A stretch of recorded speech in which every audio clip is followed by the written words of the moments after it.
जय Hind everyone, I welcome you all to awakening classes. So supervisor का specialization portion हम revise कर रहे थे। अपने पिछले दो लेक्चर्स में हमने unit 1 as well as unit 2 and 3 जो है वो डिस्कस कर लिया, उसको पूरा रिवाइज कर लिया। आज के इस लेक्चर में हम यूनिट 5 और यूनिट 4 को रिवाइज करने की कोशिश करेंगे। But the thing is that lecture शुरू करने से पहले एक चीज़ मैं आपको क्लैरिफाई कर देता हूँ। अगर सपोज करो आप ये लेक्चर देख रहे हो, लेक्चर देखने के बाद आपको लगता है कि कुछ चीज़ें हैं जो आपने नहीं पढ़ी हैं, अब आपके एग्जाम को सिर्फ एक दिन रह गया, कल का दिन है और आपका परसों एग्जाम है। बिल्कुल भी पैनिक मत करना कि मेरे को ये चीज़ नहीं आती थी, नहीं पढ़ी, अब कैसे होगा, क्या होगा, नहीं होगा। देखो, अपने पे कॉन्फिडेंस रखो, आपने जितना पढ़ा है अगर आपका दिन उस दिन आपको सूट कर गया तो उसमें भी काम बन जाएगा। तो बिल्कुल भी टेंशन लेने की जरूरत नहीं है।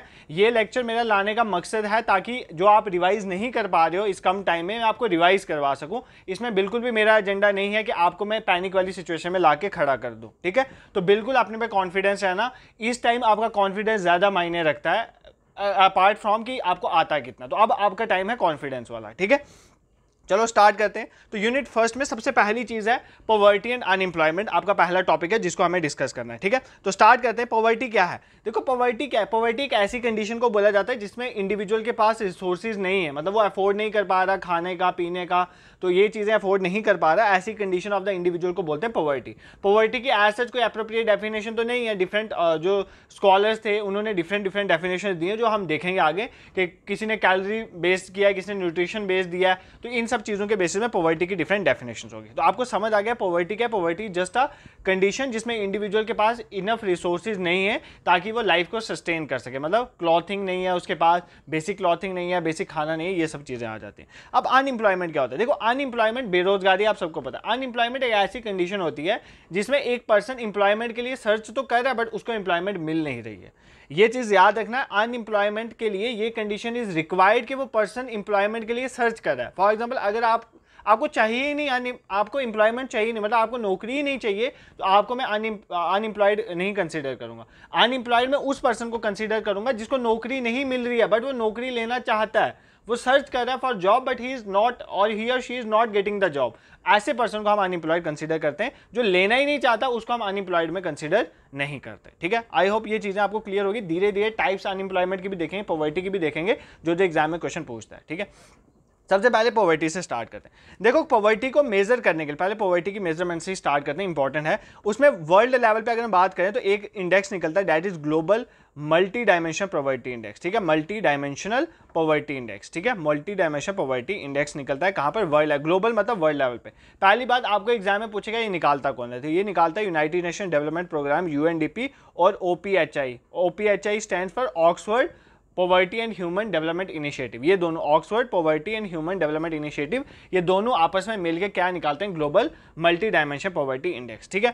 अब आपको एग्जाम में पूछेगा कि global multi dimension poverty index में कितने डायमेंशन है, तो इसमें 3 डायमेंशन आ जाते हैं। कितने डायमेंशन आ जाते हैं? 3 डायमेंशन है। उन डायमेंशन के अंदर कितने इंडिकेटर्स हैं? हमारे पास 10 इंडिकेटर्स आ जाते हैं। ध्यान से सुनना इस चीज को, क्योंकि national multi dimension poverty index मतलब इंडिया का जब मैं मल्टी डायमेंशन पॉवर्टी इंडेक्स बताऊंगा ना, सिर्फ यहां पर ये चेंज होगा, इस 10 की जगह 12 इंडिकेटर्स आ जाएंगे, बाकी सेम होंगे, ठीक है।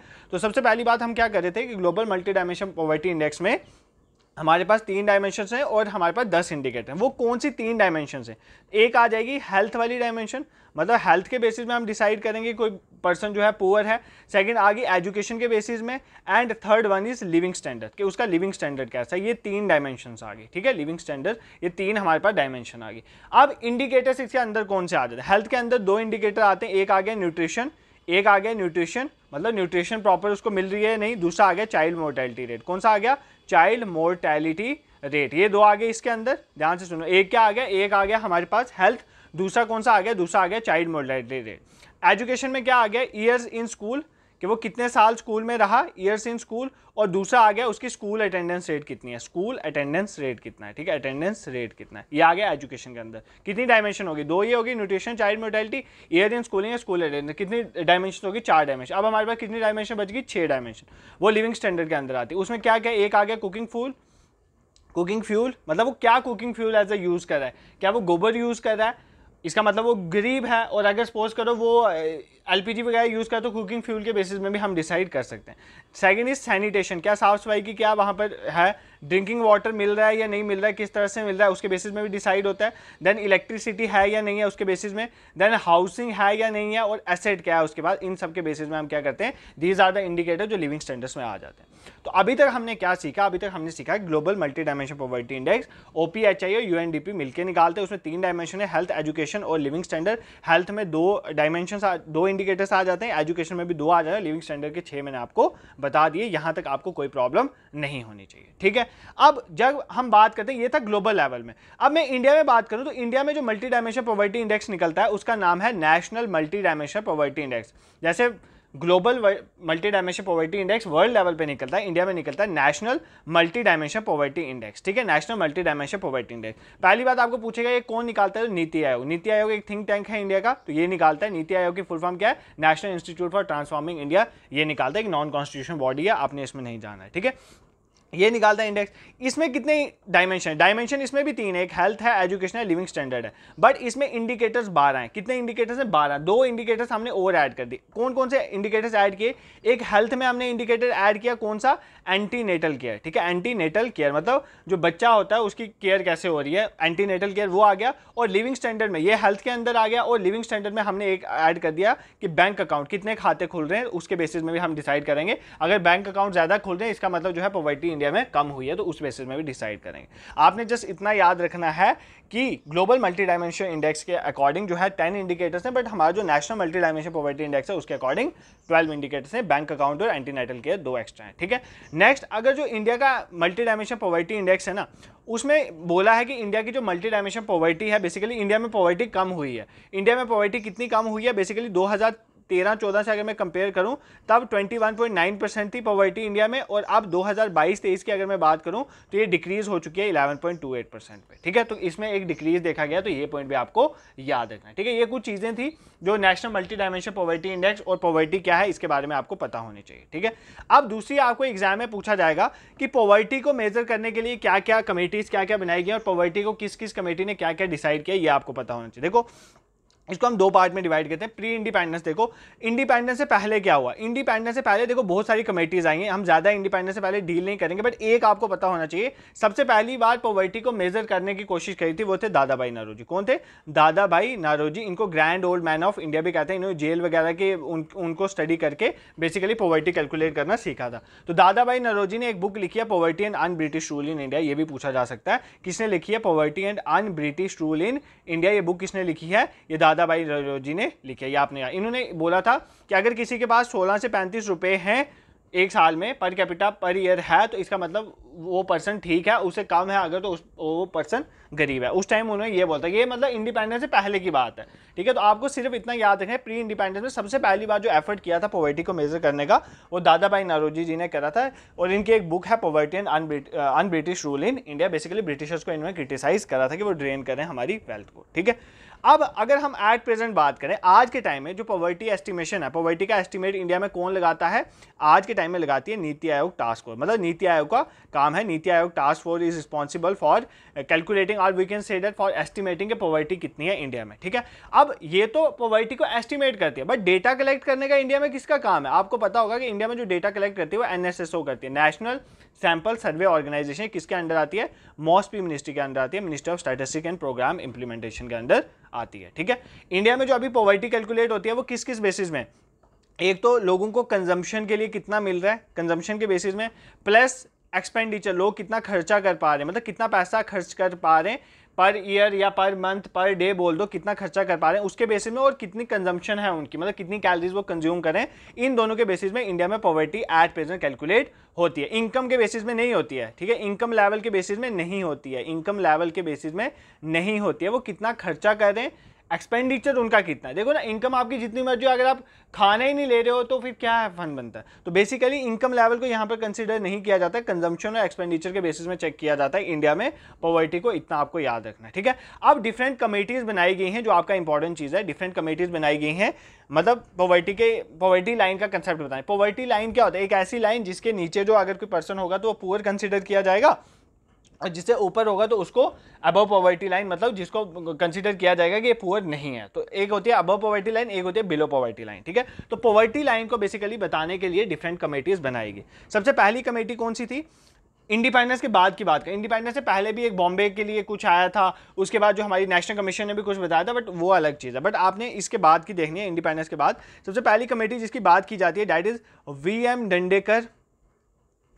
डंडेकर एंड आर नाथ, ठीक है। ये कमेटी बनाई गई थी, ये कब बनी थी? 1971 के टाइम में, ठीक है। इन्होंने बोला था कि जो पॉवर्टी लाइन है वो डिराइव्ड होना चाहिए किस बेसिस में मतलब एक्सपेंडिचर कितना खर्चा कर रही है एक इंडिविजुअल, कितना खर्चा कर सकता है ताकि वो 2250 कैलोरीज जो है एक दिन में कंज्यूम कर पाए। मतलब इन्होंने बोथ रूरल और अर्बन एरिया के लिए एक ही बोल दिया कि 2250 कैलोरीज कंज्यूम करने के अगर पैसे हैं, मतलब इतना खर्चा इंसान कोई कर सकता है, इसका मतलब वो पुअर नहीं है, अदरवाइज वो पुअर है, ठीक है। मतलब 2250 कैलोरीज कंज्यूम करने का खर्चा अगर कोई इंसान कर सकता है तो वो पुअर नहीं है, अदरवाइज वो पुअर है। ये किसने कहा था? वी.एम. डंडेकर एंड आर नाथ ने 1971 के टाइम पे ये कमेटी आई थी। उसके बाद इंपॉर्टेंट कमेटीज हैं जैसे अल कमेटी, वाई के अल कमेटी जो आई है, ये कब आई है? 1979 के टाइम में। कब आई है ये कमेटी? 1979। इन्होंने क्या बोला था? इन्होंने बेसिकली पहली कमेटी ने सिर्फ किस पे बेस किया था? कैलोरीज पे। इन्होंने न्यूट्रिशन रिक्वायरमेंट को भी यहाँ पर ऐड कर दिया था कि न्यूट्रिशन रिक्वायरमेंट की भी बात करी थी इन्होंने, और बाकी कंजम्पशन एक्सपेंडिचर को भी इंक्लूड, मतलब धीरे धीरे अब इंप्रूवमेंट होगी, बाकी चीजें भी आती है। फॉर एग्जांपल इसके बाद लगते वाला कमेटी आएगी, उसमें शेल्टर और क्लॉथिंग को भी कंसीडर कर दिया जाएगा। इधर तक तो सिर्फ न्यूट्रिशन तक की बात थी, इसके बाद अगर किसी के पास शेल्टर नहीं है, क्लॉथिंग नहीं है, उसको भी गरीब कंसीडर किया जा सकता है, ठीक है, पुअर कंसीडर किया जा सकता है।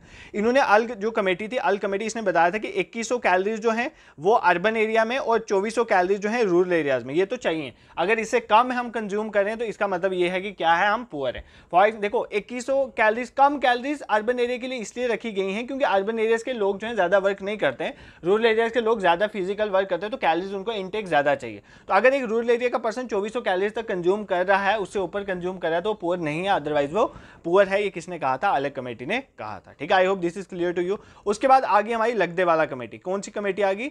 लकदेवाला कमेटी आई। ये कब आई? 1989 के टाइम में, और 1993 के टाइम में इसकी फाइनल इन्फोर्समेंट रिपोर्ट इसकी जो आई थी, ठीक है।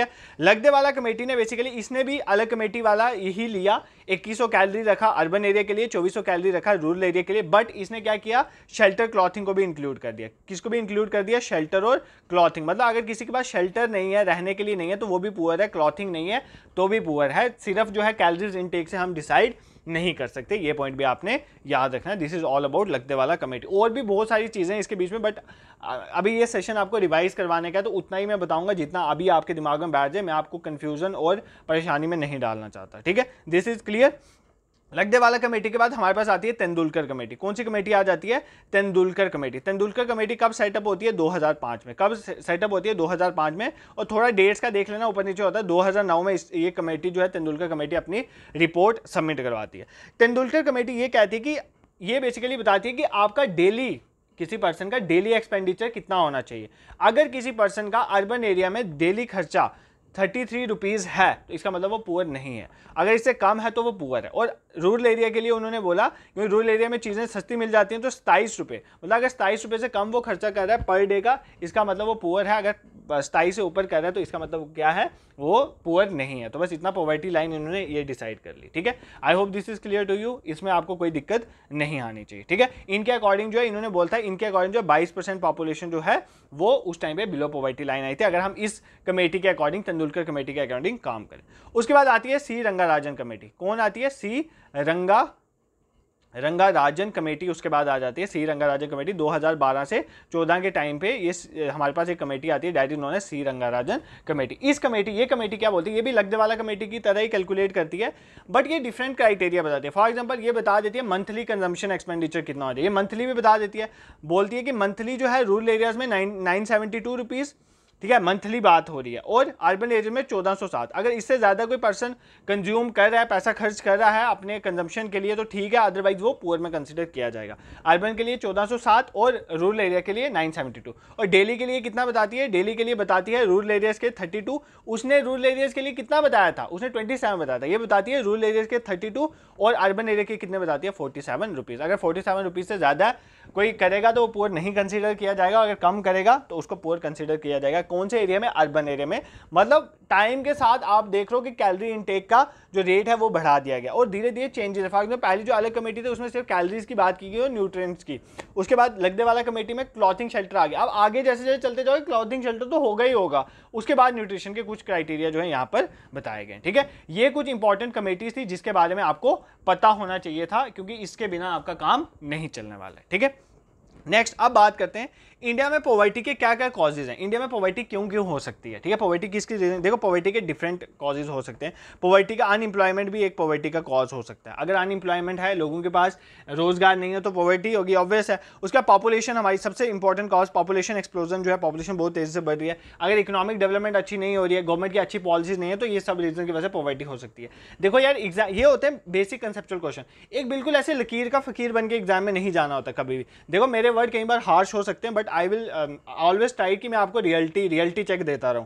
द थिंग इज राइट, हमेशा कभी भी एग्जाम देने जाओ ना, ये तो बिल्कुल मत सोच के जाना कि जो मैंने पढ़ा है वो आएगा। मतलब ये सोच के तो कभी मत जाना एग्जाम में, आपकी एक्सपेक्टेशन पे पेपर नहीं आएगा। अगर मैं बोल देता हूं मैंने पढ़ाया और मेरा पढ़ाया हुआ पूरा पेपर आएगा, तो वो मतलब गलत बोल रहा हूं मैं आपको धोखे में रख रहा हूं। ऐसा नहीं होता है, पेपर आपको सरप्राइज देगा, शॉक भी दे सकता है। तो मतलब वहां पर ये नहीं करना कि आपने जस्ट जो पढ़ा है वही करना। यार अपना दिमाग यूज करो। अगर सपोज करो इसको छोड़ के और कोई पॉवर्टी के कॉज दिए हुए हैं, तो दिमाग से सोचो ना ये कॉज हो सकता है कि नहीं हो सकता। फॉर एग्जाम्पल अगर वहां पर बोल देता कि अगर किसी, ध्यान से सुनो, अगर सपोज करो अफगानिस्तान वगैरह नेशन की बात कर लें, वहां पर पॉवर्टी का क्या रीजन है? वहां पर इनस्टेबिलिटी है, वहां पर पॉलिटिकल इनस्टेबिलिटी है, वहां पर वॉर्स हुई हैं, पहले यूएसए की वजह से वॉर्स हुई, फिर रशिया की वजह से वॉर्स हुई, तो वहां पर वो सिचुएशन हुई। तो अगर आपको पूछे क्या उसकी वजह से पॉवर्टी हो सकती है, बिल्कुल हो सकती है। तो ऐसा वहां पर एग्जाम में अपना दिमाग खोल के काम करना। देखो ये रिवीजन सेशन इसीलिए आपके लिए मैंने सेट करा है कि थोड़ा अपना दिमाग खोल के पेपर में यूज करना उसको। अदरवाइज ऐसे नहीं कि जो जस्ट पढ़ा है वही नॉलेज वहां पर यूज करोगे, फिर काम नहीं बनेगा आपका। नेक्स्ट अगर हम बात करें पॉवर्टी के लिए, अगर मैं इंडिया की बात करूं, कौन सी ऐसी स्टेट है जिसमें maximum number of poor people पाए जाते हैं, तो उत्तर प्रदेश है। याद रखना, maximum number of people below poverty line कहां पर है? बिलो पॉवर्टी लाइन कहां पर है? उत्तर प्रदेश में, अकॉर्डिंग टू इकोनॉमिक सर्वे 2019। ये आपने याद रखना है। ठीक है, अब हमारे पास डिफरेंट टाइप्स ऑफ पॉवर्टी हम देखेंगे। सबसे इंपॉर्टेंट दो टाइप मानी जाती है, इंपॉर्टेंट सबसे बेसिक, एब्सोल्यूट पॉवर्टी और रिलेटिव पॉवर्टी। ठीक है, एब्सोल्यूट पॉवर्टी का मतलब होता है बिल्कुल ही मतलब पॉवर्टी वाली हालत, बिल्कुल पुअर, मतलब जिसके पास बेसिक नीड्स भी पूरी नहीं हो रही, खाना नहीं मिल रहा है, पानी नहीं मिल रहा है, मकान नहीं है उसके पास, जो क्लॉथिंग भी नहीं है, तो वो एब्सोल्यूट पॉवर्टी। रिलेटिव पॉवर्टी का मतलब होता है स्पेसिफिक केसेस में। फॉर एग्जांपल अगर मैं अपने आप को अंबानी के साथ कंपेयर कर दूंगा तो मैं गरीब हूं भाई, ठीक है। अदरवाइज ऐसे में ठीक हूं, मुझे खाना मिल रहा है 3 टाइम का, तो मतलब मेरे एब्सोल्यूट पॉवर्टी में नहीं आता है। बट अगर आप स्पेसिफिकली किसी एक सेक्टर में या किसी एक पर्सन से कंपेयर करोगे रिलेशन में, सोसाइटी में स्टैंडर्ड मेंटेन करने के लिए, तो उस केस में जो आप पॉवर्टी कंसीडर करोगे that is known as relative poverty. सबसे खतरनाक form of poverty is absolute poverty. ठीक है, relative poverty is generally relative in nature. इतना आपको समझ आ गया, इतना आ गया समझ, पॉवर्टी समझ आ गया। अब there are different kinds of poor की भी डिफरेंट टाइप्स हैं, और ये एग्जाम में पूछी जाती है कि कौन सा पुअर क्या होता है। सबसे पहला पुअर आपको पता होना चाहिए, चर्निंग पुअर। कौन सा पुअर क्या होता है? Churning poor. चर्निंग पुअर कौन सा होता है? वो पुअर, वो लोग जो बार बार, ये देखो अगर ये मान लेते हो ये पॉवर्टी लाइन है, कुछ ऐसे लोग होंगे जो कभी पॉवर्टी लाइन से, कुछ ऐसे लोग होंगे जो कभी पॉवर्टी लाइन से ऊपर जा रहे होंगे, कभी नीचे जा रहे हैं, कभी ऊपर कभी नीचे। जैसे फॉर एग्जाम्पल एक स्मॉल बिजनेसमैन है, ठीक है, स्मॉल बिजनेसमैन है, उसका क्या होता है, कभी ऊपर फायदा हो जाता है, कभी नुकसान हो जाता है, तो वो बार बार पॉवर्टी से ऊपर नीचे आता है। जब आप बार बार पॉवर्टी से, मतलब कभी अबव पॉवर्टी लाइन आ रहे हो, कभी बिलो पॉवर्टी, आपको कौन सा पुअर माना जाएगा? चर्निंग पुअर माना जाएगा। ठीक है, next is occasionally poor. Occasionally poor मतलब मैक्सिमम टाइम वो ठीक रहता है, अबव पॉवर्टी लाइन रहता है, बट कभी कभार वो पॉवर्टी में नीचे चला जाता है, उसको बोलते हैं ओकेजनली पुअर। ठीक है, ओकेजनली पुअर उसको बोलते हैं। मैक्सिमम टाइम वो पॉवर्टी लाइन से ऊपर ही रहता है, अबव पॉवर्टी लाइन, बट किसी टाइम जो है वो नीचे भी चल जाता है। ये पॉइंट आपको याद रखना। ठीक है, क्रोनिक पुअर क्या होता है? क्रोनिक पुअर मतलब जो ज्यादा टाइम जो है, क्रोनिक मतलब मैक्सिमम टाइम जो है हमेशा वो पुअर ही रहते हैं, कभी कभार एक बार अबव पॉवर्टी लाइन वो आ जाते हैं, उनको बोलते हैं क्रोनिक पुअर। ठीक है, क्रोनिक पुअर समझ आ गया, यहां पर भी आपको कोई प्रॉब्लम नहीं होनी चाहिए। I hope this is clear to you.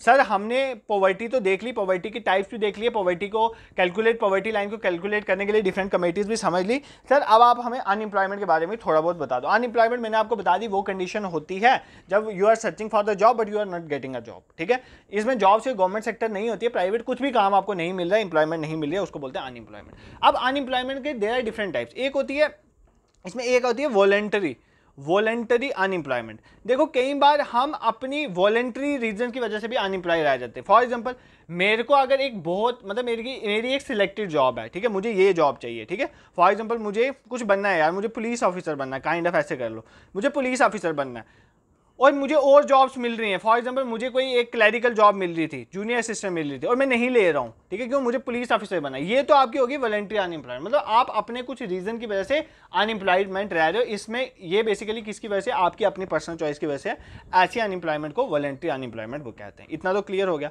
इसके बाद होता है एक डिस्गस्ट अनएम्प्लॉयमेंट, ये याद कर लेना, ये इंपॉर्टेंट है, डिस्गस्ट अनएम्प्लॉयमेंट।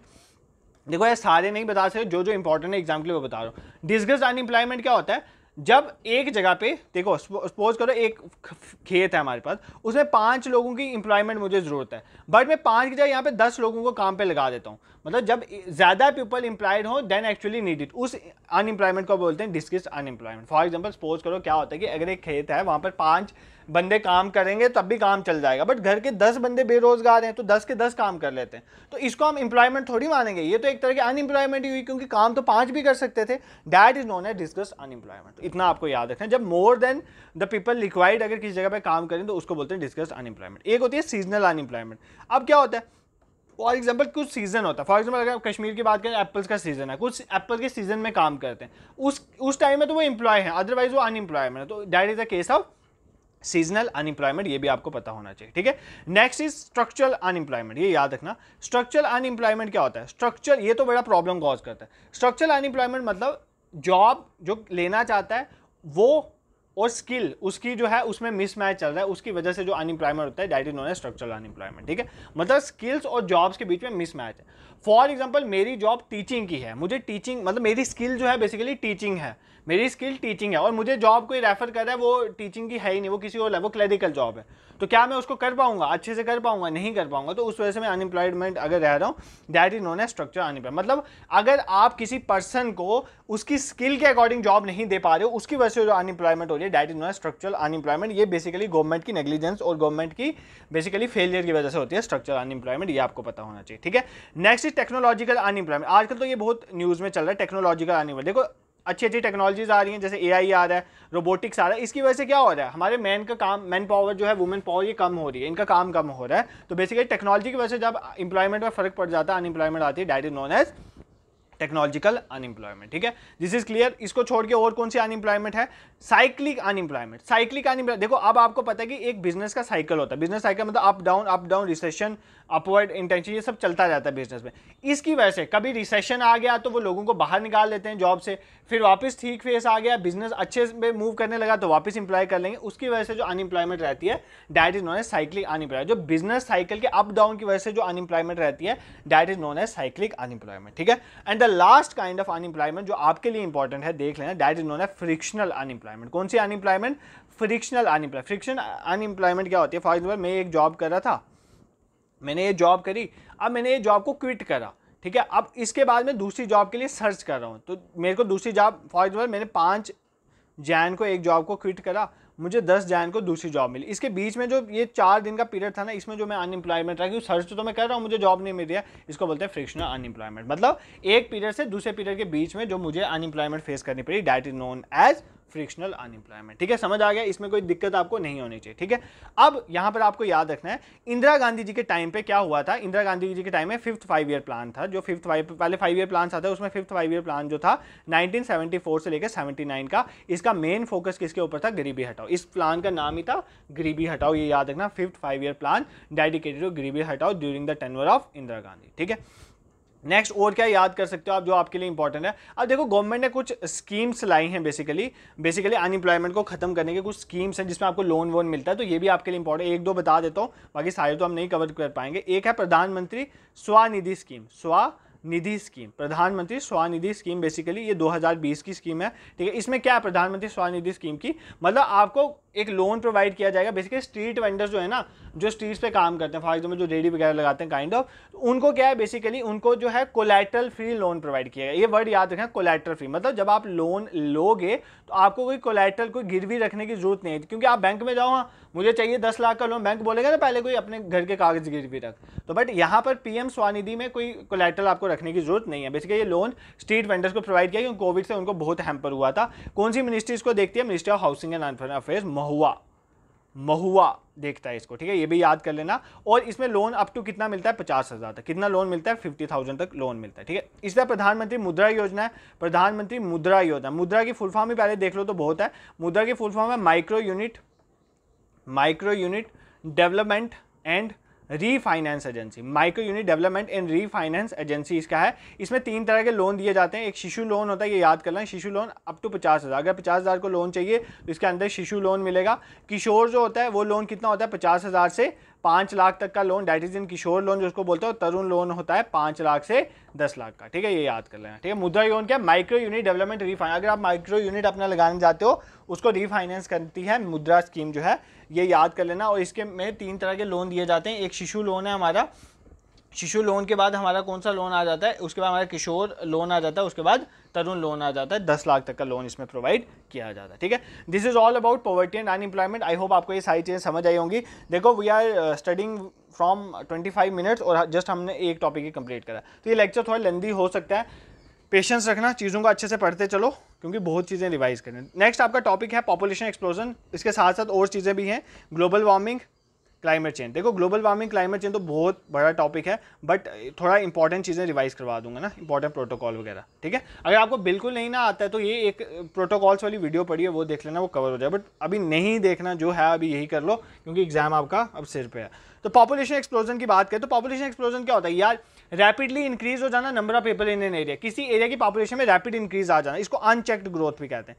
चेक्ड ग्रोथ वो होती है जो भाई नॉर्मली बढ़ रही है, हमें पता है सब, बट अनचेक्ड मतलब रेंडमली अगर ग्रोथ बढ़ जाए बहुत ज़्यादा, that is known as population explosion. किसकी वजह से हो सकता है? बर्थ रेट बढ़ने की वजह से, डेथ रेट के कम होने की वजह से, हेल्थ फैसिलिटी अगर अच्छी हो जाएगी तो वहाँ पर डेथ रेट कम हो जाएगा। उसके बाद पॉवर्टी की वजह से, पॉवर्टी होगी, देखो पॉवर्टी होगी तो लोगों की ये थिंकिंग होती है कि अगर जितने ज़्यादा चाइल्ड होंगे वो उतना काम करेंगे, तो वहाँ से भी पॉपुलेशन एक्सप्लोजन होता है। इलिटरेसी की वजह से अगर नॉलेज ही नहीं होगी, ये पॉपुलेशन एक्सप्लोजन का क्या क्या ड्रॉबैक है? अगर इलिटरेट होंगे तो वापस पॉपुलेशन बढ़ेगी, और लाइफ एक्सपेक्टेंसी बढ़ने की वजह से भी पॉपुलेशन जो है वो एक्सप्लोजन हो रहा है, ये आपको पता चल गया, ठीक है। अब थोड़ा बहुत डेटा आपको पता होना चाहिए। फॉर एग्जांपल अगर इंडिया की बात करें तो इंडिया में सबसे ज़्यादा पॉपुलर स्टेट कौन सी है? According to census of 2011 UP सबसे ज़्यादा है, उसके बाद महाराष्ट्र आ जाती है, उसके बाद बिहार आ जाती है। ये थोड़ा बहुत आपको पता होना चाहिए डेटा। देखो एक चीज़ मैं रिकमेंड करूंगा, आप एग्जाम में जाने से पहले सेंसस की वीडियो जरूर देखो। जो मैं रिकमेंड कर रहा हूँ वो देख के जाना। मेरे ही चैनल पे सेंसस की वीडियो पड़ी हुई है, डेमोग्राफी एंड सेंसस ऐसा करके, उस वीडियो को देख के जाना। आपके जीके के सिलेबस में भी है और इस पॉपुलेशन एक्सप्लोजन में कहीं ना कहीं ये वाला फैक्टर आ सकता है, ठीक है।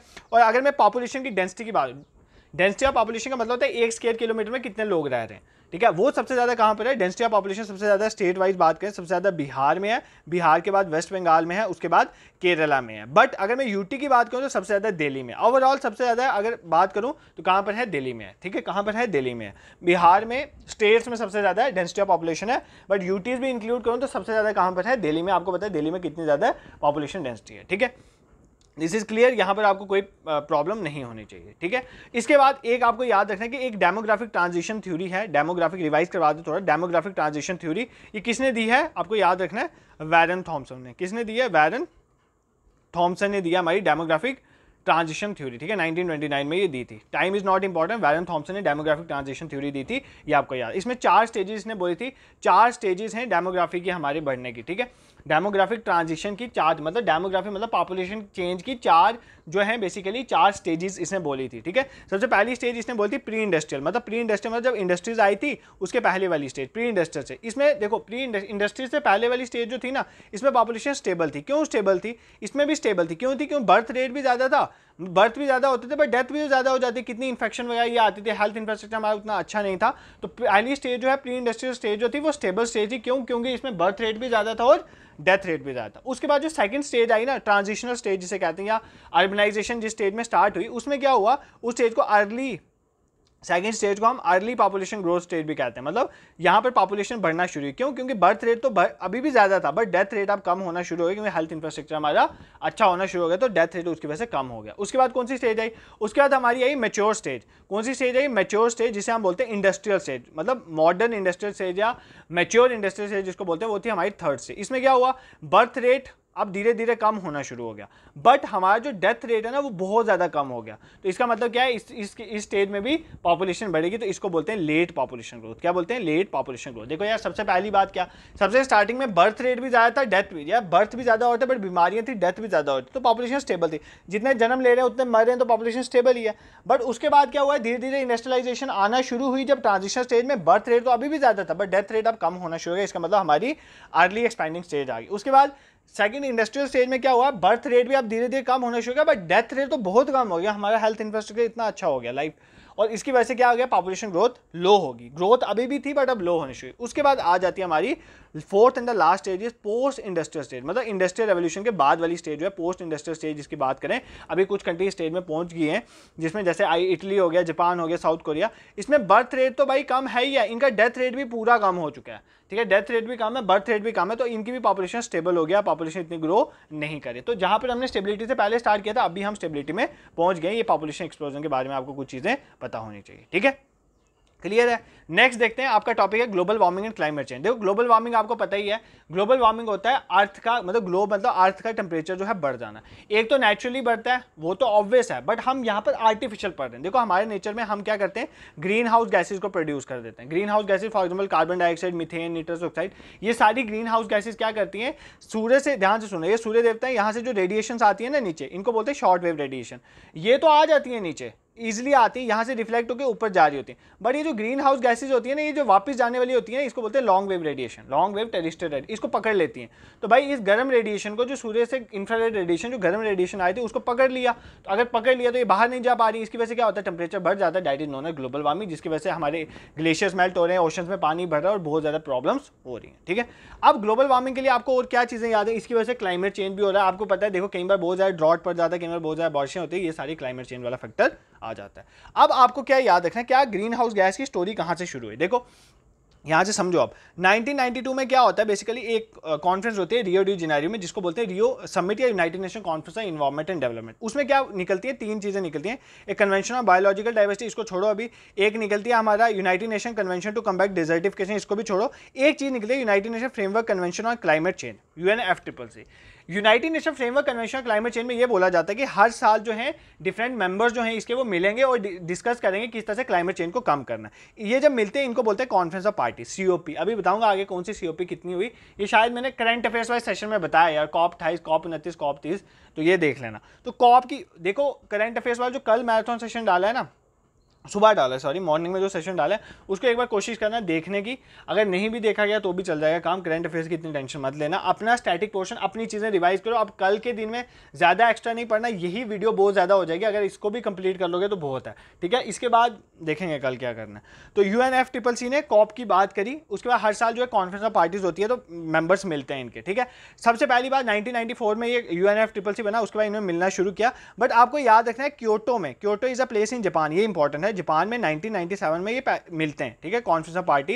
ये थर्ड होती है, थर्ड मीटिंग होती है कॉन्फ्रेंस ऑफ पार्टी, थर्ड। इसको बोलते हैं क्योटो प्रोटोकॉल। इसमें क्या आता है? Kyoto protocol. इस क्योटो प्रोटोकॉल में क्या बोला जाता है? इसमें बोला जाता है कि हम ग्रीन हाउस गैसेज को आइडेंटिफाई करेंगे और उनका एमिशन कम करेंगे। तो कौन कौन सी ग्रीन हाउस गैसेज आइडेंटिफाई की गई थी क्योटो प्रोटोकॉल में, ये आपके लिए इंपॉर्टेंट हो जाता है। कार्बन डाइऑक्साइड एक, मीथेन दो, एक निट्रस ऑक्साइड है। निट्रस ऑक्साइड याद रखना, कौन सी? निट्रस ऑक्साइड, निट्रिक ऑक्साइड नहीं, एग्जाम में निट्रिक ऑक्साइड पूछ लेगा। उसके बाद हाइड्रोफ्लोरोकार्बन, सल्फर हेक्साफ्लोराइड और परफ्लोरोकार्बन, ये 6 नाम याद कर लो। कितनी? 6 basically green house gases identify की, carbon dioxide, methane, nitrous oxide, hydrofluorocarbon, sulphur hexafluoride and perfluorocarbon. इन 6 को बेसिकली आइडेंटिफाई किया गया और ये माना गया कि ये हमारी ग्रीन हाउस गैसें, इनकी प्रोडक्शन को हम कम करेंगे, ठीक है। उसके बाद क्या होता है? ध्यान से, उसके बाद क्या होता है? उसके बाद 2015 में एक इंपॉर्टेंट चीज होती है। 2015 में कॉन्फ्रेंस ऑफ पार्टीज मिलती गई। 1997 के बाद कॉन्फ्रेंस ऑफ पार्टीज की जो 21st मीटिंग थी, कहां पर होती है? पेरिस में। यहां पर एक एग्रीमेंट होता है, that is known as Paris agreement. इसमें क्या होता है कि जो पहले क्योटो प्रोटोकॉल था ना, उसमें इतना अच्छा काम नहीं होता, इसको रिप्लेस किया जाता है। इस पेरिस एग्रीमेंट में बोला जाता है कि हम क्या करेंगे? ग्रीन हाउस गैस एमिशन को कम करेंगे 2 degree Celsius, below 2 degree Celsius pre industrial, मतलब प्री इंडस्ट्रियल लेवल तक हम लेके जाएंगे। इंडस्ट्रियल लेवल में जितना हमारे पास डिग्री टेम्परेचर था उससे 2 डिग्री सेल्सियस तक हम टेम्परेचर कम करने की कोशिश करेंगे। तो ये चीज़ उन्होंने सोची और इन्होंने ये बोला कि बेसिकली हम क्या करें, हम इवन ये कोशिश करेंगे हम 1.5 डिग्री सेल्सियस तक कम करें इस टेम्परेचर को बाय 2100, ठीक है, ये भी इन्होंने बोला। मतलब कहने की बात है, पेरिस एग्रीमेंट कब होता है, कॉन्फ्रेंस ऑफ पार्टी 21 में पेरिस एग्रीमेंट होता है 2015 में। उसमें यह बोला जाता है कि हम ग्रीन हाउस गैस को कम करने की कोशिश करेंगे, 2 डिग्री सेल्सियस तक कम करने की कोशिश करेंगे प्री इंडस्ट्रियल लेवल तक, मतलब उसको वहां तक पहुंचा देंगे जो इंडस्ट्रीज आने से पहले वाला लेवल था, ठीक है। बट हम ये कोशिश करेंगे कि 2 डिग्री, और कुछ कंट्रीज ऐसा भी कोशिश करेंगे उसको 1.5 डिग्री सेल्सियस तक भी कम कर लें 2100 तक, तो भी काम चल जाएगा। तो ये उसमें बोला गया था, ठीक है। ग्लोबल वार्मिंग और क्लाइमेट चेंज के लिए आपने इतना याद रखना है। एक और इंपॉर्टेंट पार्ट है इसका, ओजोन लेयर। तो ये भी देख लो, ओजोन लेयर के लिए पूछा जा सकता है। ओजोन में बेसिकली देखो होता क्या, ओजोन की प्रोटेक्शन। ओजोन क्या होता है आपको पता है, स्ट्रेटोस्फीयर के अंदर एक लेयर है that is known ozone layer. उसकी वजह, उससे क्या होता है कि सन से जो यूवी रेडिएशन आती है वो उसको रोक देता है और हमें यूवी रे से बचाता है, कि उसकी वजह से स्किन कैंसर वगैरह होता है, ठीक है। इतना आपको समझ आ गया। अब बेसिकली क्या हुआ, ये यूवी रेस को ओजोन लेयर प्रोटेक्ट करी थी, बट हमने देखा 1985 के टाइम में कि ओजोन लेयर जो है हमारी डिप्लीट हो रही है अंटार्कटिका वाले रीजन में। ओजोन होल ब्रिटिशर्स ने आइडेंटिफाई किया। अब हमने एक प्रोटोकॉल आया दैट इज नोन है, एक कन्वेंशन लाई सबसे पहले दैट इज नोन है वियना कन्वेंशन।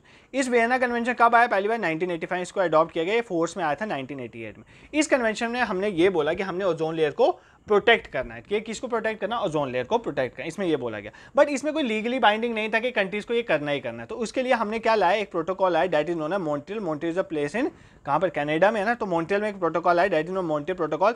कब आया, 16 सितंबर 1987 को। इसीलिए हम 16 सितंबर को सेलिब्रेट करते हैं वर्ल्ड ओजोन डे।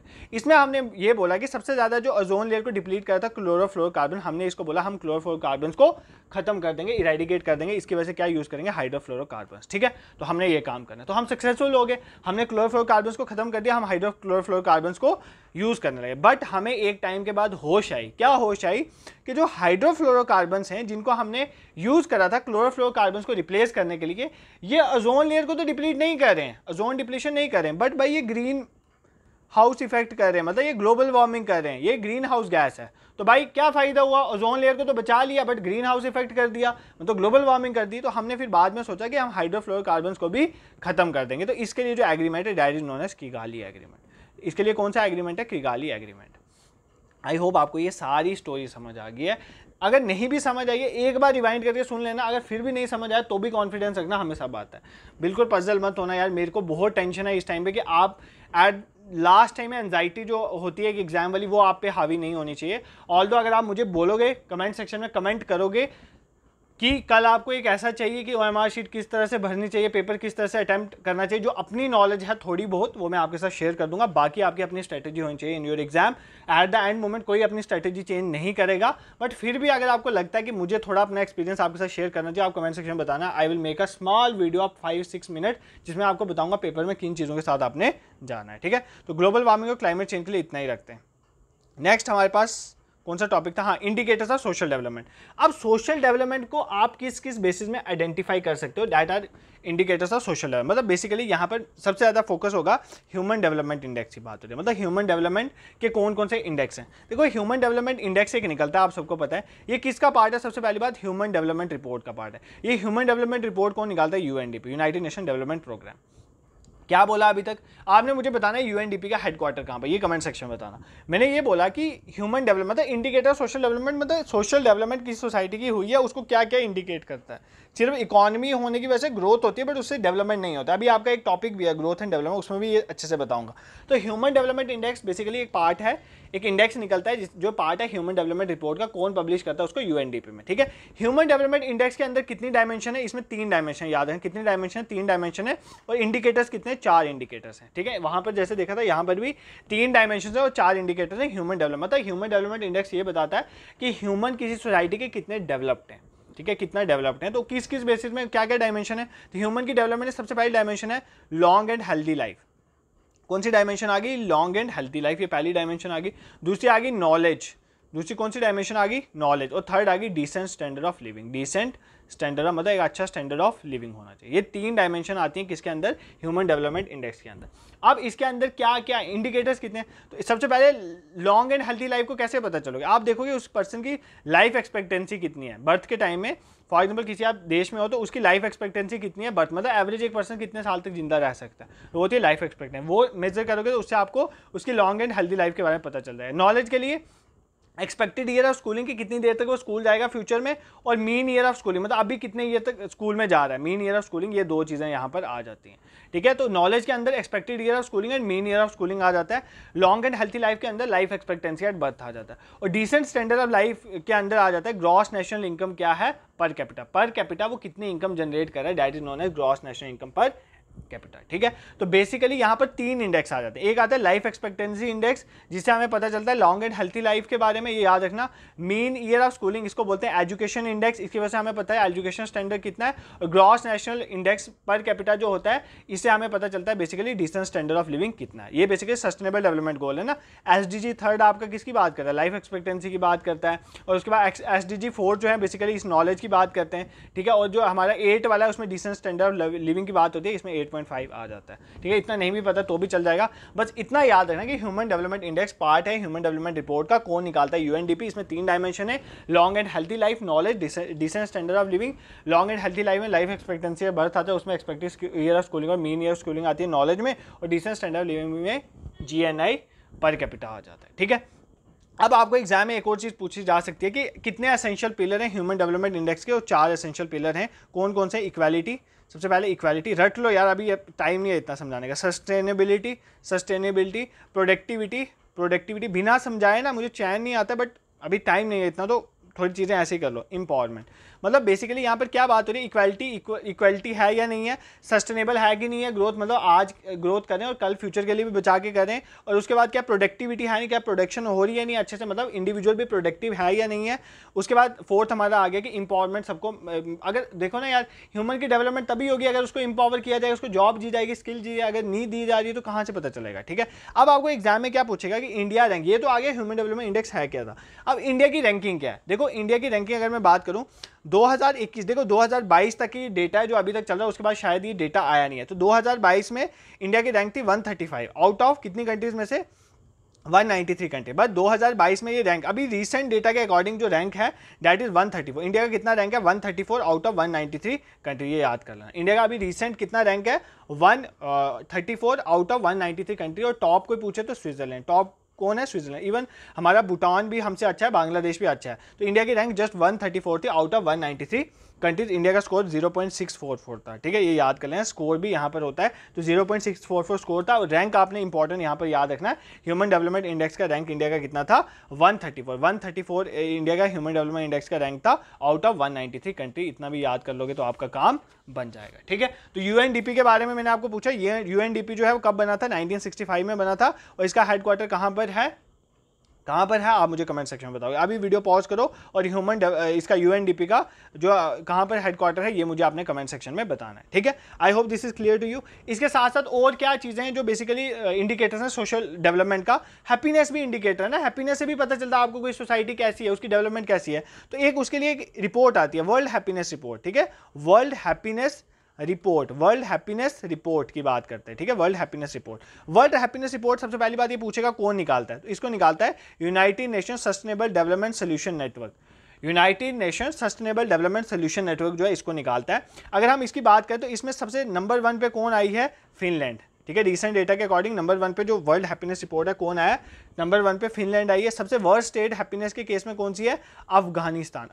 और इंडिया की अगर बात करें ना, इंडिया का रैंक 126 है आउट ऑफ 143 कंट्री। इंडिया में सबसे ज़्यादा दुख है, इसका तो यही कह रहा है ना बेसिकली कि हैप्पीनेस इंडिया में बहुत कम है, 126 आउट ऑफ 140। इसके बहुत से रीज़न है इंडिया में हैप्पीनेस ना होने के। फॉर एग्जांपल अभी अनएम्प्लॉयमेंट एक बहुत बड़ा रीज़न है। एक तो हमें एक मतलब चस्का है गवर्नमेंट जॉब का, और ऊपर से गवर्नमेंट जॉब्स होती कम है, होती 200 वैकेंसी होती है और 1 लाख बच्चा होता है, तो फिर अनहैप्पीनेस तो होनी है वहाँ पर। तो बेसिकली ये कुछ चीज़ें हैं जो वर्ल्ड हैप्पीनेस रिपोर्ट के बारे में आपको पता होनी चाहिए। वर्ल्ड हैप्पीनेस रिपोर्ट की अगर मैं बात करूँ तो कौन निकालता है, United nation sustainable development solution network. Worst state is Afghanistan, first number is Finland Denmark first second number पे है। और इंडिया का रैंक 126 आउट ऑफ 143 कंट्रीज। यहाँ पर आपको कोई भी प्रॉब्लम नहीं होनी चाहिए। ठीक है, उसके बाद ह्यूमन राइट्स, देखो एक और चीज़ याद रखना, एक ह्यूमन राइट्स इंडेक्स भी होता है, जो ह्यूमन राइट्स सिचुएशन देखता है कंट्रीज में। इसको कौन पब्लिश करता है, वर्ल्ड जस्टिस रिपोर्ट। कौन पब्लिश करता है, वर्ल्ड जस्टिस रिपोर्ट, क्योंकि ह्यूमन राइट्स वाला चैप्टर कल हो चुका है बट आपको ये पता होना चाहिए तो मैं आपको बता दूं, ह्यूमन राइट्स इंडेक्स जो है वो कौन निकालता है, वर्ल्ड जस्टिस प्रोजेक्ट, ठीक है, वर्ल्ड जस्टिस प्रोजेक्ट द्वारा ये निकाला जाता है, इतना भी आपको याद रखना है। और क्या है इंडिकेटर ऑफ सोशल डेवलपमेंट, कैसे पता चलता है, ग्लोबल हंगर इंडेक्स, भाई भूखमरी कितनी है उससे भी तो पता चलता है सोसाइटी में क्या सिचुएशन है, तो ग्लोबल हंगर इंडेक्स के बारे में भी आपको पता होना चाहिए, ग्लोबल हंगर इंडेक्स। आप पूछेगा कौन निकालता है, फॉर एग्जांपल आपने देखा ना अभी वर्ल्ड हैप्पीनेस रिपोर्ट कौन निकालता है, United nation solution development, United nation sustainable development solution network, तो ग्लोबल हंगर इंडेक्स कौन निकालता है ये भी पूछा जा सकता है, इसको निकालता है कंसर्न वर्ल्ड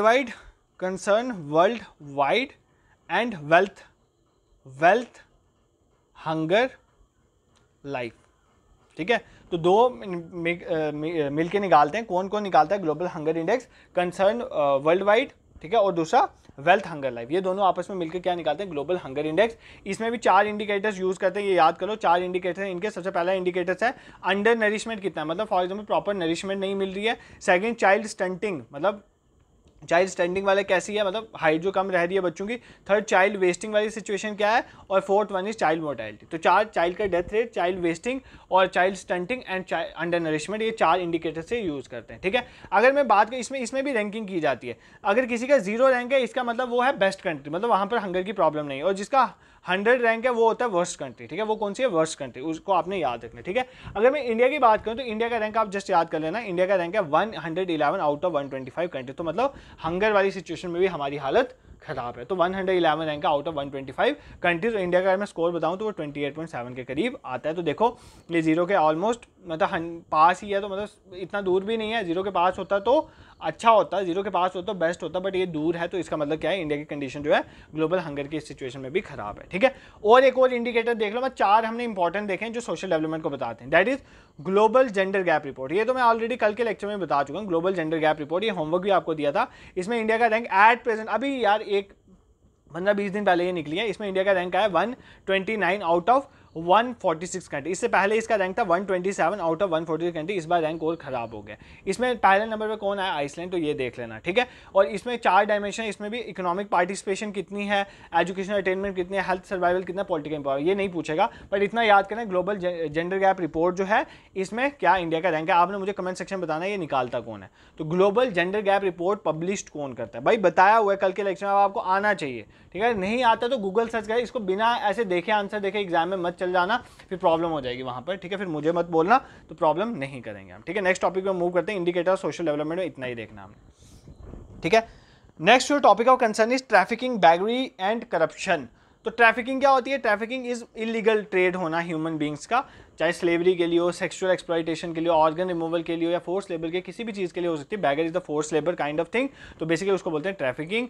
करप्शन और बैगरी यह सब आपको पता है, इन सब के बारे में हमें एक एक करके पढ़ना है, ठीक है। सबसे इंपॉर्टेंट ट्रैफिकिंग के बारे में आपको 2 चीज़ें याद रखनी है, वर्ल्ड लेवल में कौन ट्रैफिकिंग को रिलेट कर, बाकी ट्रैफिकिंग क्या होती है कि आपको पता है, उसके लिए रोकने के लिए क्या क्या है वो मैंने पिछले लेक्चर में बता चुका हूँ। फॉर एग्जाम्पल मैंने मुस्कान स्कीम के बारे में आपको बताया था, और वो लेक्चर कॉन्टिन्यूटी, आप जो ये तो नहीं है ना कि आपने तो एक सिंगल पेपर देना है, तो जो मैंने कल के टॉपिक में पढ़ाया वो आज मैं रिपीट करूंगा तो क्या सेंस बनता है, ठीक है, क्योंकि मुझे आपका ये कवर करवाना है, मे भी मुझे आज लगता है 2 घंटे तो मुझे लग ही जाएंगे, तो बट इसलिए तो जो ऑलरेडी कल के लेक्चर में कवर है first, second and third unit में, वो आज नहीं बता रहा हूँ, बट उसमें मैंने ये बताया हुआ है कि बेसिकली ट्रैफिकिंग के अगेंस्ट क्योंकि वहाँ पर वुमेन और चिल्ड्रन राइट्स की बात थी, वहाँ पर उनकी ट्रैफिकिंग को रोकने की भी बात थी, ठीक है। तो ट्रैफिकिंग के लिए सबसे पहली बात इंडिया लेवल में कौन सा एक्ट और वर्ल्ड लेवल पे क्या है ये आपको पता होना चाहिए। देखो सबसे पहले क्या होता है, 1956 के टाइम में ना, स्टोरी सुनो, एक स्टोरी सुना था आपके, 1956 के टाइम में एक सीता एक्ट होता था। क्या होता था, सीता एक्ट। सीता मतलब all India suppression of immoral trafficking act, all India suppression मतलब suppression of immoral trafficking act, मतलब इमोरल ट्रैफिकिंग को सप्रेस करने के लिए एक एक्ट था जिसको all India suppression of immoral trafficking act बोलते थे। बेसिकली इसका पूरा नाम ये भी था, suppression of immoral trafficking in women and girl act, तो ऐसा भी बोल जाता है in women and girl act, इसका था सीता नाम, ठीक है। इस बेसिकली एक्ट को क्या किया जाता है, इस एक्ट को 1986 में क्या किया जाता है, इस एक्ट को रीनेम किया जाता है और रिवाइज किया जाता है, और इसका नाम क्या बन जाता है, इसका नाम बन जाता है बेसिकली क्या बन जाता है, इमोरल ट्रैफिकिंग प्रिवेंशन एक्ट। क्या नाम पड़ जाता है, immoral trafficking prevention act, immoral trafficking prevention act. तो पहली बात तो याद कर लेना, इमोरल ट्रैफिकिंग प्रिवेंशन एक्ट 1986 में आया था। इसको पहले क्या बोलते थे, इसको बोलते थे suppression of immoral trafficking in women and girls child act, that is known as SITA act. तो सीता एक्ट 1956 में आया था, इसी को रीनेम करके हमने यूज करना स्टार्ट कर दिया। तो ये पॉइंट आपको पता होना चाहिए। इस एक्ट का काम क्या है, बेसिकली जो इशू है सेक्सुअल एक्सप्लॉयटेशन जो मैन वुमेन का होता है, इमोरल ट्रैफिकिंग होती है प्रोस्टिट्यूशन के लिए, ये वो काइंड ऑफ ये सब चीजें इसमें एक्ट में कवर है। ये पॉइंट आपको याद रखना है, ठीक है। ये हो गया इंडिया लेवल में। सर इंडिया लेवल में तो हमें समझ आ गया। अब सर चलते हैं वर्ल्ड लेवल में। बेसिकली वर्ल्ड लेवल में कौन इसको देखे, देखो एक आपने याद रखना है पलमैरो प्रोटोकॉल। पलमैरो प्रोटोकॉल, सबसे पहली बात, पलमैरो प्रोटोकॉल को यूनाइटेड नेशन जनरल असेंबली ने अडॉप्ट करा था। यूनाइटेड नेशन जनरल असेंबली ने अडॉप्ट करा था, किसके अगेंस्ट है? ये पलमैरो प्रोटोकॉल में क्या बोला था कि हमें जो various form of human trafficking है उसको खत्म करना है। तो यूनाइटेड नेशन जनरल असेंबली ने इसको अडॉप्ट करा था 2000 में, और ये फोर्स में आया था 2003 में, ठीक है। कितने कब फोर्स में आया था? 2003 में, और इसको अडॉप्ट कब करा था? 2000 में, ठीक है। और इस एक्ट को बेसिकली, इसी एक्ट को बेसिकली क्या बोला जाता है? यूनाइटेड नेशन कन्वेंशन ऑन, ध्यान से सुनो, इसको क्या बोला जाता है? United nation convention against transnational organised crime. Transnational मतलब एक नेशन से दूसरे नेशन में जो ऑर्गेनाइज क्राइम होता है, मतलब ये ट्रैफिकिंग वगैरह होती है, उसके अगेंस्ट ये कन्वेंशन हमने लिया था, ठीक है। तो बेसिकली अगर आपको कोई एग्जाम में पूछे पलमैरो प्रोटोकॉल क्या है, Palermo protocol is basically united nation convention against transnational organised crime, जिसको यूनाइटेड नेशन जनरल असेंबली ने अडॉप्ट करा था ताकि हम प्रिवेंट कर सकें और सप्रेस कर सकें जो ट्रैफिकिंग होती है पर्सन में, स्पेशली वुमेन एंड चिल्ड में। कब अडॉप्ट करा था? 2000 में, फोर्स में आया था 2003 में। इतना आपको याद रखना है, ठीक है। इससे भी इंपॉर्टेंट चीज पलमैरो प्रोटोकॉल के, और ये जो ट्रांसनेशनल क्राइम को रोकने वाला है, इसको सबसे पहली बात आपको एग्जाम में पूछेगा, इसको बेसिकली इंप्लीमेंट कौन कर रहा है? तो यूनाइटेड नेशन ओडीसी इसको इंप्लीमेंट कर रहा है। तो United Nation ODC, United Nation office on drugs and crime, तो मेनली ड्रग्स और क्राइम रिलेटेड चीजों को ये देखता है। तो यूएनओडीसी आपको पता होना चाहिए, ठीक है। नेक्स्ट आपको एक और चीज पता होनी चाहिए कि एक वर्ल्ड डे बनाया जाता है अगेंस्ट ह्यूमन ट्रैफिकिंग। कब बनाया जाता है? 30 जुलाई को। 30 जुलाई को वर्ल्ड डे मनाया जाता है इंटरनेशनल लेवल पे अगेंस्ट क्या, किसके? ट्रैफिकिंग के अगेंस्ट। इसको यूनाइटेड नेशन जनरल असेंबली ने अडॉप्ट करता 2013 में। तो 2013 से 30 जुलाई को हम क्या करते हैं? वर्ल्ड डे मनाते हैं against human trafficking, against human trafficking, उसके लिए अवेयरनेस करते हैं, ठीक है। उसके बाद एक मिनिस्ट्री ऑफ होम अफेयर्स जो हमारी है, उसके अंदर एक एंटी ट्रैफिकिंग सेल भी बनाया गया है जो ट्रैफिकिंग को रोकने का काम करता है। तो ये भी आपको पता होना चाहिए, ठीक है। ट्रैफिकिंग के बारे में इतना भी याद रखोगे तो काम चल जाएगा। तो क्या देखा आपने ट्रैफिक, एक तो हमने पहले पढ़े हुए ना जो चीज़ें, जो स्कीम्स वगैरह पढ़ी हैं वो तो करनी है, प्लस ये देख लेना कि हमने एक तो सीता एक्ट के बारे में पढ़ा, इमोरल ट्रैफिकिंग प्रिवेंशन एक्ट जिसको बाद में नाम पड़ा। उसके बाद हमने देखा कि ये जो पलमैरो प्रोटोकॉल है ये क्या है, बेसिकली कन्वेंशन था against transnational organised crime, adopt करा यूनाइटेड नेशन जनरल असेंबली में 2000 में, फोर्स में आया 2003 में। तो ये चीज़ भी हमने कवर कर ली, ठीक है। अब चलते हैं करप्शन पे। करप्शन मतलब यार खतरनाक चीज़ है, देश को तबाह कर देती है। करप्शन की बात करें, करप्शन में आपने सबसे पहले क्या, करप्शन आप सबको पता है क्या होता है, इसमें क्या क्या आपने इंपॉर्टेंट पढ़ना है। एक सेंट्रल विजिलेंस कमीशन, ये तो याद कर लो, सेंट्रल विजिलेंस कमीशन बनाया गया बेसिकली जो करप्शन रिलेटेड चीज़ों के साथ कमीशन डील करता है। कब बनाया गया? 1964। देखो करप्शन रिलेटेड जो भी चीज़ें हुई है ना, वो 1962 से लेकर 1964 के बीच में एक कमेटी बनी थी, जिस कमेटी का नाम हमें बिल्कुल नहीं भूलना, संथनाम कमेटी, ठीक है। किसके टाइम पे बनी थी? लाल बहादुर शास्त्री जी के टाइम में मिलती संथनाम कमेटी। इस कमेटी की रिकमेंडेशंस पे बेसिकली सेंट्रल विजिलेंस कमीशन बने। इसने बोलता है कि सेंट्रल विजिलेंस कमीशन होनी चाहिए जो करप्शन के अगेंस्ट काम करेगी। ये एक ऑटोनॉमस बॉडी है जो डील करती है करप्शन के साथ। इतना आपको पता चल गया। पहले ये सिंपल एग्जीक्यूटिव बॉडी थी, मतलब गवर्नमेंट ने इस बॉडी को कैबिनेट ने बना दिया, एक बॉडी बनाई सेंट्रल विजिलेंस कमीशन, बट इसको स्टैट्यूटरी स्टेटस बाद में मिला। कब मिला? एक एक्ट आया 2003 में जिसका नाम था सेंट्रल विजिलेंस एक्ट। तो सेंट्रल विजिलेंस एक्ट आपको कोई पूछे तो 2003 में। सेंट्रल विजिलेंस कमीशन का बना, वो तो 1964 में ही बन गया था, वो 1964 में बन गया था, वो कमीशन 1964 में बन गया था। But the thing is that उसको अभी एक एक्ट नहीं बैकिंग नहीं थी, तो इसलिए इसको स्टैट्यूटरी बॉडी तब तक नहीं बोलते थे।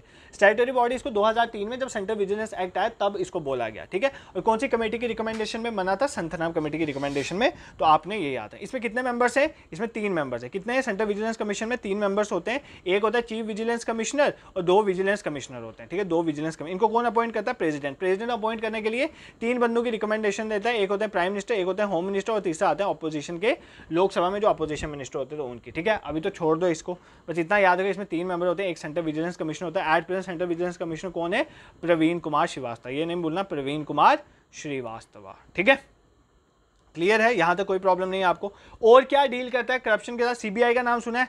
जब भी करप्शन की बात होती है, सेंट्रल ब्यूरो ऑफ इन्वेस्टिगेशन, सबसे पहली बात आपको पूछेगा कि सीबीआई किसकी रिकमेंडेशन में बना है, तो संतनाम कमेटी की रिकमेंड है, क्योंकि ये भी मैंने बोला करप्शन सारी संतनाम कमेटी देख लो। उसके बाद क्या सीबीआई एक स्टैट्यूटरी बॉडी है? नहीं, सीबीआई किसी एक्ट के थ्रू नहीं बना है, बट ये याद रखना है कि ये एक नॉन स्टैट्यूटरी बॉडी है। बट एक चीज़ आपने याद रखनी है कि ये अपनी पावर कहाँ से लेता है? ये अपनी पावर लेता है Delhi special police establishment act. तो दिल्ली की स्पेशल पुलिस इस्टेब्लिशमेंट एक्ट है जो 1956 की, वहाँ से पावर लेता है, इस एक्ट के थ्रू नहीं बना है। अगर एक्ट के थ्रू नहीं बना तो ये स्टैट्यूटरी बॉडी नहीं है। CBI is not a statutory body, बार बार बोल रहा हूँ। सीवीसी सेंट्रल विजिलेंस कमीशन है स्टैट्यूटरी बॉडी, उसको स्टैट्यूटरी स्टेटस कब मिला था? 2003 में। CBI is not a statutory body. Next एक और है जो करप्शन के रिलेटेड देखते हैं, that is Lokpal and Lokayukta. Lokpal and local, अब मिनिस्टर्स इतनी करप्शन करते हैं तो इनके ऊपर भी तो किसी को बैठाना है ना करप्शन रोकने के। तो लोकपाल जो होता है वो सेंट्रल है, प्राइम मिनिस्टर भी इसके अंडर आते हैं करप्शन के मामलों में। तो लोकायुक्त जो होते हैं जो स्टेट लेवल में देखते हैं, यूटी लेवल में देखते हैं, उनको बोलते हैं लोकायुक्त, ठीक है। लोकपाल सेंटर, इसमें मैक्सिमम 8 मेंबर्स हो सकते हैं, 50% मेंबर जुडिशरी के होने चाहिए, 4 मेंबर्स होने चाहिए SC ST वुमेन और माइनॉरिटी के 4 मेंबर्स तो होने ही होने चाहिए लोकपाल में, ठीक है। इनका टेन्योर 5 साल का होता है या 70 साल, जो पहले आ जाए। इनको भी प्रेसिडेंट अपॉइंट करते हैं। एट प्रेजेंट चेयरपर्सन कौन है लोकपाल के, ये आपको पता होना चाहिए, AM खान विलकर। और ये जैन में इस साल अपॉइंट हुए मेरे ख्याल से, करंट अफेयर्स में भी बताया था। ये इंपॉर्टेंट हो जाते हैं कि लोकपाल करप्शन के साथ डील करते हैं और करप्शन आपके सिलेबस में मेंशन है, ठीक है। अब एग्जामिनर यार क्या पूछेगा ये मुझे नहीं पता, जो मुझे लगा जिस तरह से जोड़ सकता था मैंने जोड़ लिया आपके लिए। अब बाकी आपकी किस्मत और मेरी किस्मत, दोनों की किस्मत हम संडे को आजमाएंगे, ठीक है। अब उसके बाद एक चीज़ आपने याद रखनी, एक इंडेक्स आता है इसके लिए, दैट इज नोन है करप्शन परसेप्शन इंडेक्स। इंडेक्स का क्या नाम है?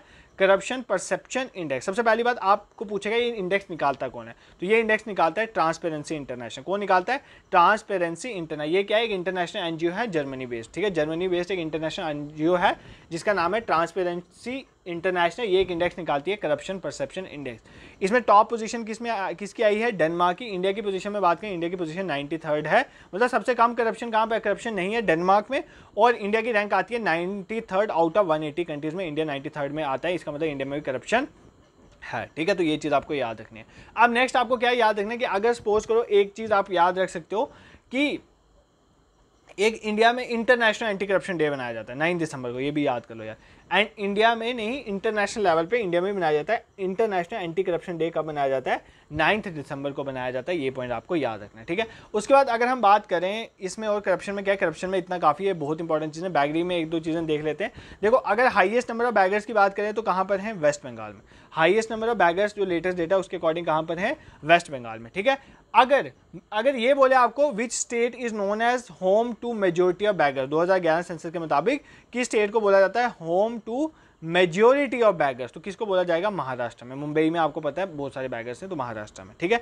अगर किसी स्टेट को बोले हब ऑफ ह्यूमन ट्रैफिकिंग, तो वो कौन सी? यूटी है हमारी, दिल्ली। तो Delhi is known as hub of human trafficking, वहाँ पर ह्यूमन ट्रैफिकिंग बहुत ज़्यादा होती है। तो 4 चीज़ें हमने देख ली, 3 चीज़ें देखी। एक highest number of beggars West Bengal, home to majority of beggars that is Maharashtra, and hub of human trafficking that is known as Delhi. ये पॉइंट आपको याद रखना है, ठीक है। This is it. और इसके साथ हमारा यूनिट 4 जो है वो कंप्लीट हो चुका है। 2 मिनट के हम लेंगे ब्रेक, पानी पियेंगे, उसके बाद यूनिट 5 की तरफ स्विच करेंगे, जो यूनिट आपको बहुत डराता है, ठीक है। तो 2 दिन का एग्जाम हो जाना, उसके बाद यूनिट डराना नहीं है आपको। 5 यूनिट ने, देखो 5 यूनिट यार मतलब सच में वो लेंदी और केमिस्ट्री वाला है, उसमें बहुत ऐसा एंगल है फूड प्रोसेसिंग ये वो में, जो वहाँ पर आप कंफ्यूज होते हो। तो कुछ मैं इंपॉर्टेंट चीज़ें ही आज बताऊँगा, एटलीस्ट इस वीडियो को कंप्लीट कर लेना। और आप ये कोशिश करना, फॉर एग्जांपल अगर आप तो मॉर्निंग पर्सन हो तो इसको मॉर्निंग में ही वीडियो को कंप्लीट कर देना, अगर अभी आपको अच्छे से नहीं कंप्लीट हुई। और अगर सपोज को नाइट वाले पर्सन हो तो अभी कंप्लीट करके सोना इसको। तो ये वीडियो इंपॉर्टेंट है। और सेकेंड थिंग इज डैट अब यूनिट 6 बच गया आपका, मैंने सारा पढ़ाया हुआ है। अगर आप बहुत बोलते हो कि उसका सेशन लाना चाहिए, क्योंकि यार अगर मैं उसका कल सेशन लाऊंगा फिर आपको ये होगा ये रह गया, ये नहीं कर पाए, इसको नहीं कर पाना, और लास्ट डे में इतना मैं बर्डन आपको देना नहीं चाहता यूनिट 6 का। अगर आप अपने एंड पे यूनिट 6 रिवाइज कर सकते हो तो करो, अगर नहीं कर सकते हो तो मुझे ना अच्छी तरह से कमेंट सेक्शन में बता देना कि मतलब चाहिए ही चाहिए काइंड ऑफ थिंग, तो फिर मैं रिकॉर्ड करूँगा। क्योंकि मुझे भी ऐसा लगता है कि देखो ना, मैंने करंट अफेयर्स का आपके लिए सेशन लाया, एक मिनट पानी पी लेता हूँ फिर बताता हूँ।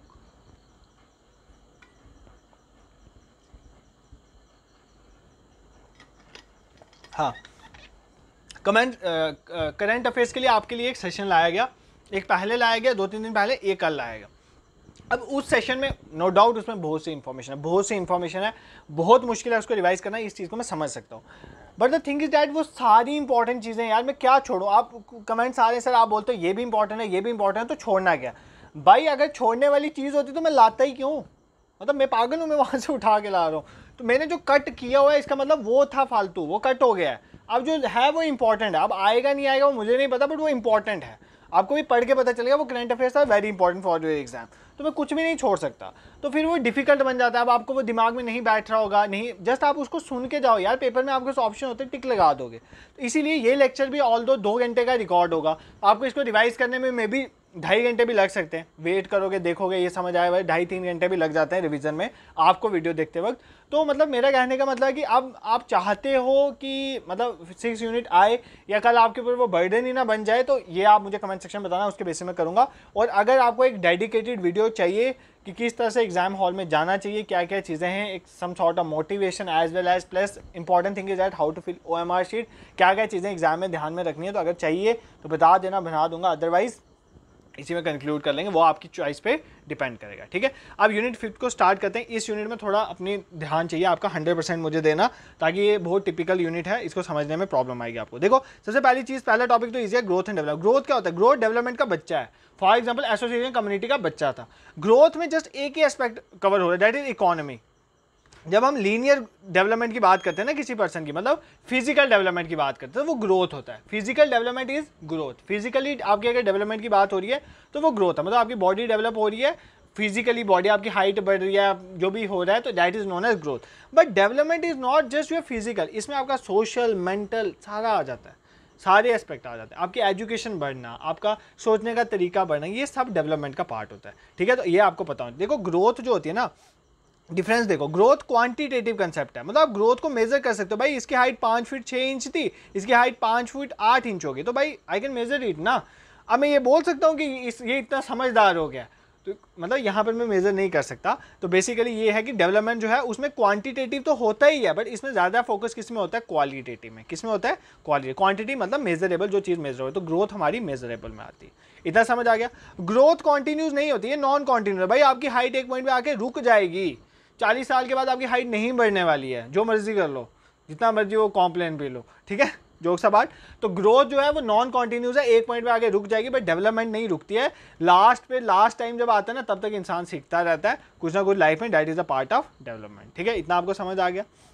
एक क्वांटिटेटिव कंसेप्ट है, एक जो है क्वालिटेटिव कंसेप्ट है, उसमें भी क्वांटिटेटिव का एस्पेक्ट है, बट एक जो है वो नॉन कॉन्टिन्यूस है ग्रोथ, और जो हमारी डेवलपमेंट है वो कॉन्टिन्यूस है। इतना आपको पता होना चाहिए। ठीक है, अब ग्रोथ की अगर बात करें, ग्रोथ जो है वो मतलब वो तो स्टार्टिंग वाली स्टेज में सबसे ज़्यादा होती है। फॉर बोला जाता है कि जो फिजिकल ग्रोथ है ना पर्सन की, वो रैपिडली कौन सी स्टेज में होती है, इन्फेंसी स्टेज में।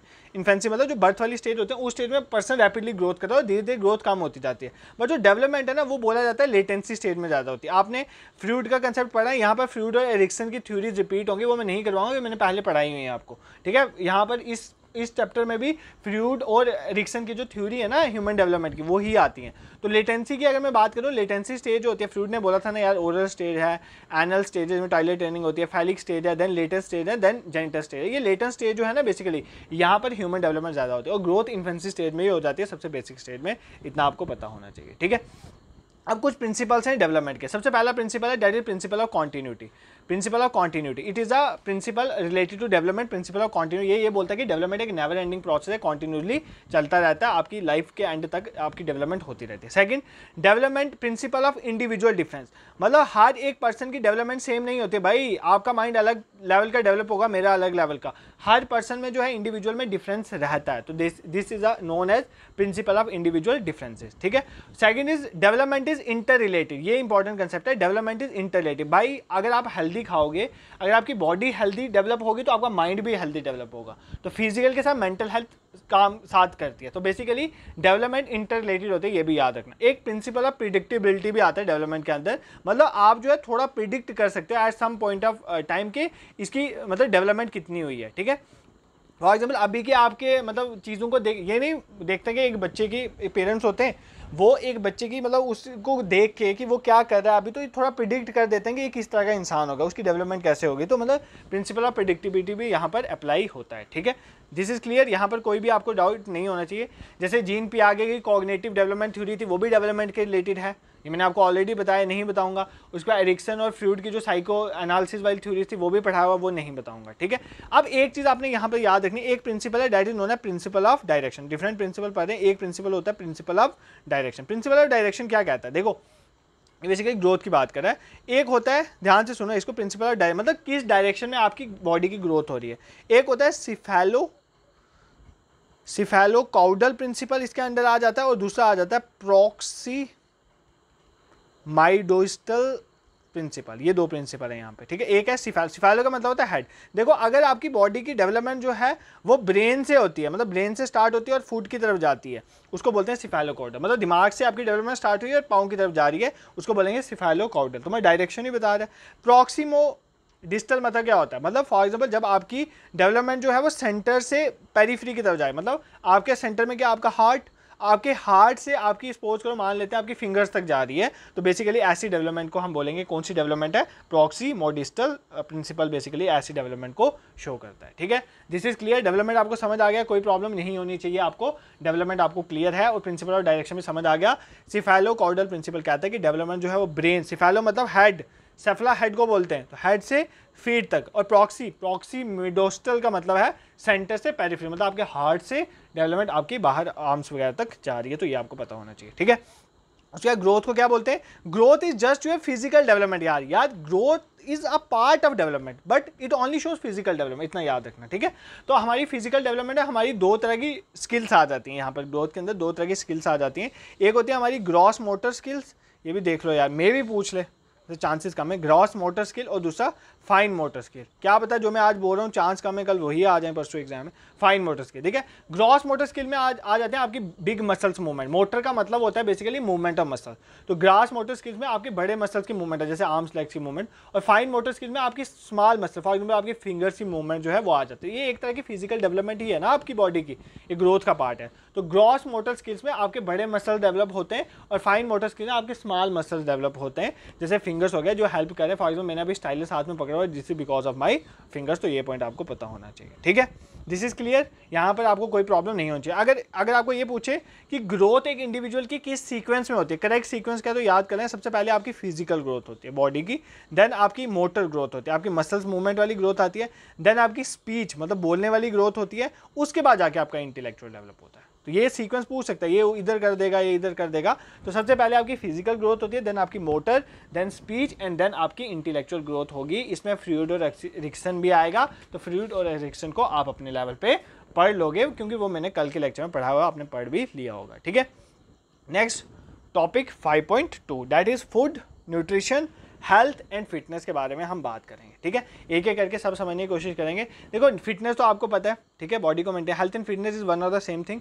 हेल्थ और फिटनेस, अगर हेल्दी होगे तो फिट भी रहोगे। तो हेल्थ की बात करें, WHO का मानना है हेल्थ मतलब, हेल्थ का ये मतलब नहीं होता सिर्फ आपको फिजिकली हेल्थी रहना।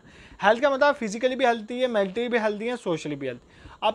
आपकी मेंटल हेल्थ भी ठीक है और सोशली भी हेल्थी है, आप जाके लोगों को मार नहीं रहे, ठीक है। तो आप ये सारा हेल्थ में पार्ट आ जाता है। तो हेल्थ में आपकी physical health, mental health, social health सब इंक्लूड होता है। फूड न्यूट्रिशन में अगर क्या पढ़ेंगे हम, बेसिकली पढ़ेंगे फूड के जो न्यूट्रिएंट्स होते हैं।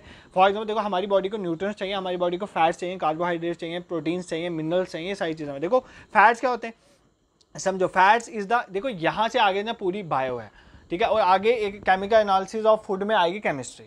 तो ये तो मैं उतनी ही बताऊँगा जितनी आप अभी पचा सको, क्योंकि अगर मैं ज़्यादा ही सारे सिस्टम्स में घुस गया, एक तो आप काम करके जाना, 10th की कोई अगर NCERT की बुक हुई ना, उसका डाइजेस्टिव सिस्टम, रिस्पिरेटरी सिस्टम वो देख के जाना, क्योंकि आपका एक टॉपिक है अभी पढ़ाऊंगा फिजियोलॉजी एंड हेल्थ। तो अभी तो वो सारे सिस्टम मैं आपको नहीं बता सकता ना यहाँ पर, नहीं तो लग जाएंगे मुझे भी 4 घंटे। तो आप क्या करना, उसको देख के जाना एक बार कि रिस्पिरेटरी सिस्टम में क्या होता है, लंग्स में जाता है, सबसे पहले हमारे नोज़ के थ्रू जाता है, ऑसोफेगस होती है, ये मतलब आपने पढ़ना है थोड़ा, विंड पाइप के थ्रू जाता है, उसके हमारे लंग्स होते हैं, एल्विलीज होते हैं, वो एरिया प्रोवाइड करता है। ये चीज़ें आपने जस्ट देख के जानी है, डाइजेस्टिव में क्या है, थोड़ा थोड़ा आइडिया भी ले लोगे तो एग्जाम में आएगा, तो आपने पढ़ा भी हुआ है 9th 10th में, तो आपको समझ आ जाएगा। बट अब हम फूड न्यूट्रिशन की बात करें, तो न्यूट्रिशन आपको समझ आ गया, न्यूट्रिशन में क्या क्या होते हैं। न्यूट्रिशन, फूड न्यूट्रिशन में बेसिकली न्यूट्रिएंट्स की बात हो रही है। न्यूट्रिएंट्स हमारी बॉडी को चाहिए, हमारी ग्रोथ के लिए, फॉर एग्जाम्पल प्रोटीन ग्रोथ के लिए चाहिए, एनर्जी के लिए फैट्स और कार्बोहाइड्रेट्स चाहिए, ठीक है। प्रोटीन रिपेयर्स का भी काम करती है हमारी बॉडी में, कोई भी अगर टिश्यू डैमेज हुआ है उसके रिपेयरेंस में भी काम करते हैं। तो फैट्स की बात करें तो एक तो मैंने आपको बता दिया, fats is what is the stored form of energy, और फैट इंसुलेशन का भी काम करता है, हमें करंट वगैरह नहीं लगता क्योंकि फैट एक इंसुलेटर है। तो ये थोड़ी चीज़ें आपको फैट्स में, फैट एक इंसुलेटर, ये भी याद रखना। अब सबसे पहले फैट से ही स्टार्ट करें। देखो फैट्स में ध्यान से सुनो, एक होते हैं अनसैचुरेटेड फैट, एक होते हैं सैचुरेटेड फैट। सैचुरेटेड फैट्स वो फैट्स होते हैं जिसमें कार्बन कार्बन में सिंगल बॉन्ड होता है। ध्यान से सुनो, इसको थोड़ा केमिस्ट्री के साथ पढ़ो बट रट लो। सैचुरेटेड फैट्स वो होते हैं जिनमें कार्बन कार्बन में सिंगल बॉन्ड होता है, मतलब single bond carbon carbon hydrogen ज़्यादा होंगे यहाँ पर, ठीक है। ऐसे जो फैट्स होते हैं सैचुरेटेड फैट, वो हमारी बॉडी के लिए अनहेल्थी हैं, पहले तो आपको ये पता होना चाहिए। दूसरे हमारे आ जाते हैं अनसैचुरेटेड फैट्स। अनसैचुरेटेड फैट्स क्या होते हैं? वो फैट्स, अनसैचुरेटेड फैट्स वो फैट्स होते हैं जो हमारी बॉडी के लिए हेल्दी होते हैं। इनमें डबल बॉन्ड होता है, कार्बन और कार्बन में कितने बॉन्ड होते हैं? डबल बॉन्ड होता है, मतलब हाइड्रोजन कम होगा, ये लिक्विड स्टेट में एग्जिस्ट करते हैं रूम टेम्परेचर में। ये हमारी बॉडी के लिए अच्छे होते हैं, इसलिए इनको गुड फैट्स भी कहा जाता है, ठीक है। अब इसके अंडर आ जाते हैं, एक होते हैं मोनोसैचुरेटेड फैट्स, मोनो दो बता देता हूँ, यहाँ से कुछ सिखाना है आपको। Monosaturated fats, polysaturated fats, unsaturated word use करो, अनसैचुरेटेड, क्योंकि सैचुरेटेड तो हार्मफुल ही है। तो अनसैचुरेटेड के अंदर पॉली अनसैचुरेटेड फैट्स और मोनो अनसैचुरेटेड फैट, ये भी गुड फैट्स हैं और ये भी गुड फैट्स हैं। बट जो हमारे मोनोसैचुरेटेड फैट्स होते हैं इनको हेल्दी फैट्स बोला जाता है। क्यों? क्योंकि ये हमारे फैट्स कहाँ पे पाए जाते हैं? जैसे नट्स होता है, सीड्स होता है, एवोकाडो हो गया, इनके अंदर, इनको कंज्यूम करने के लिए बोलते हैं, क्योंकि ये जो फैट्स होते हैं ये हमारे बहुत हेल्दी फैट्स होते हैं। इनकी सबसे बड़ी खासियत पता है क्या है? इनकी खासियत ये है कि बेसिकली ये क्या करते हैं, ये लोअर करते हैं एलडीएल लेवल को। LDL level stands for low density lipoprotein.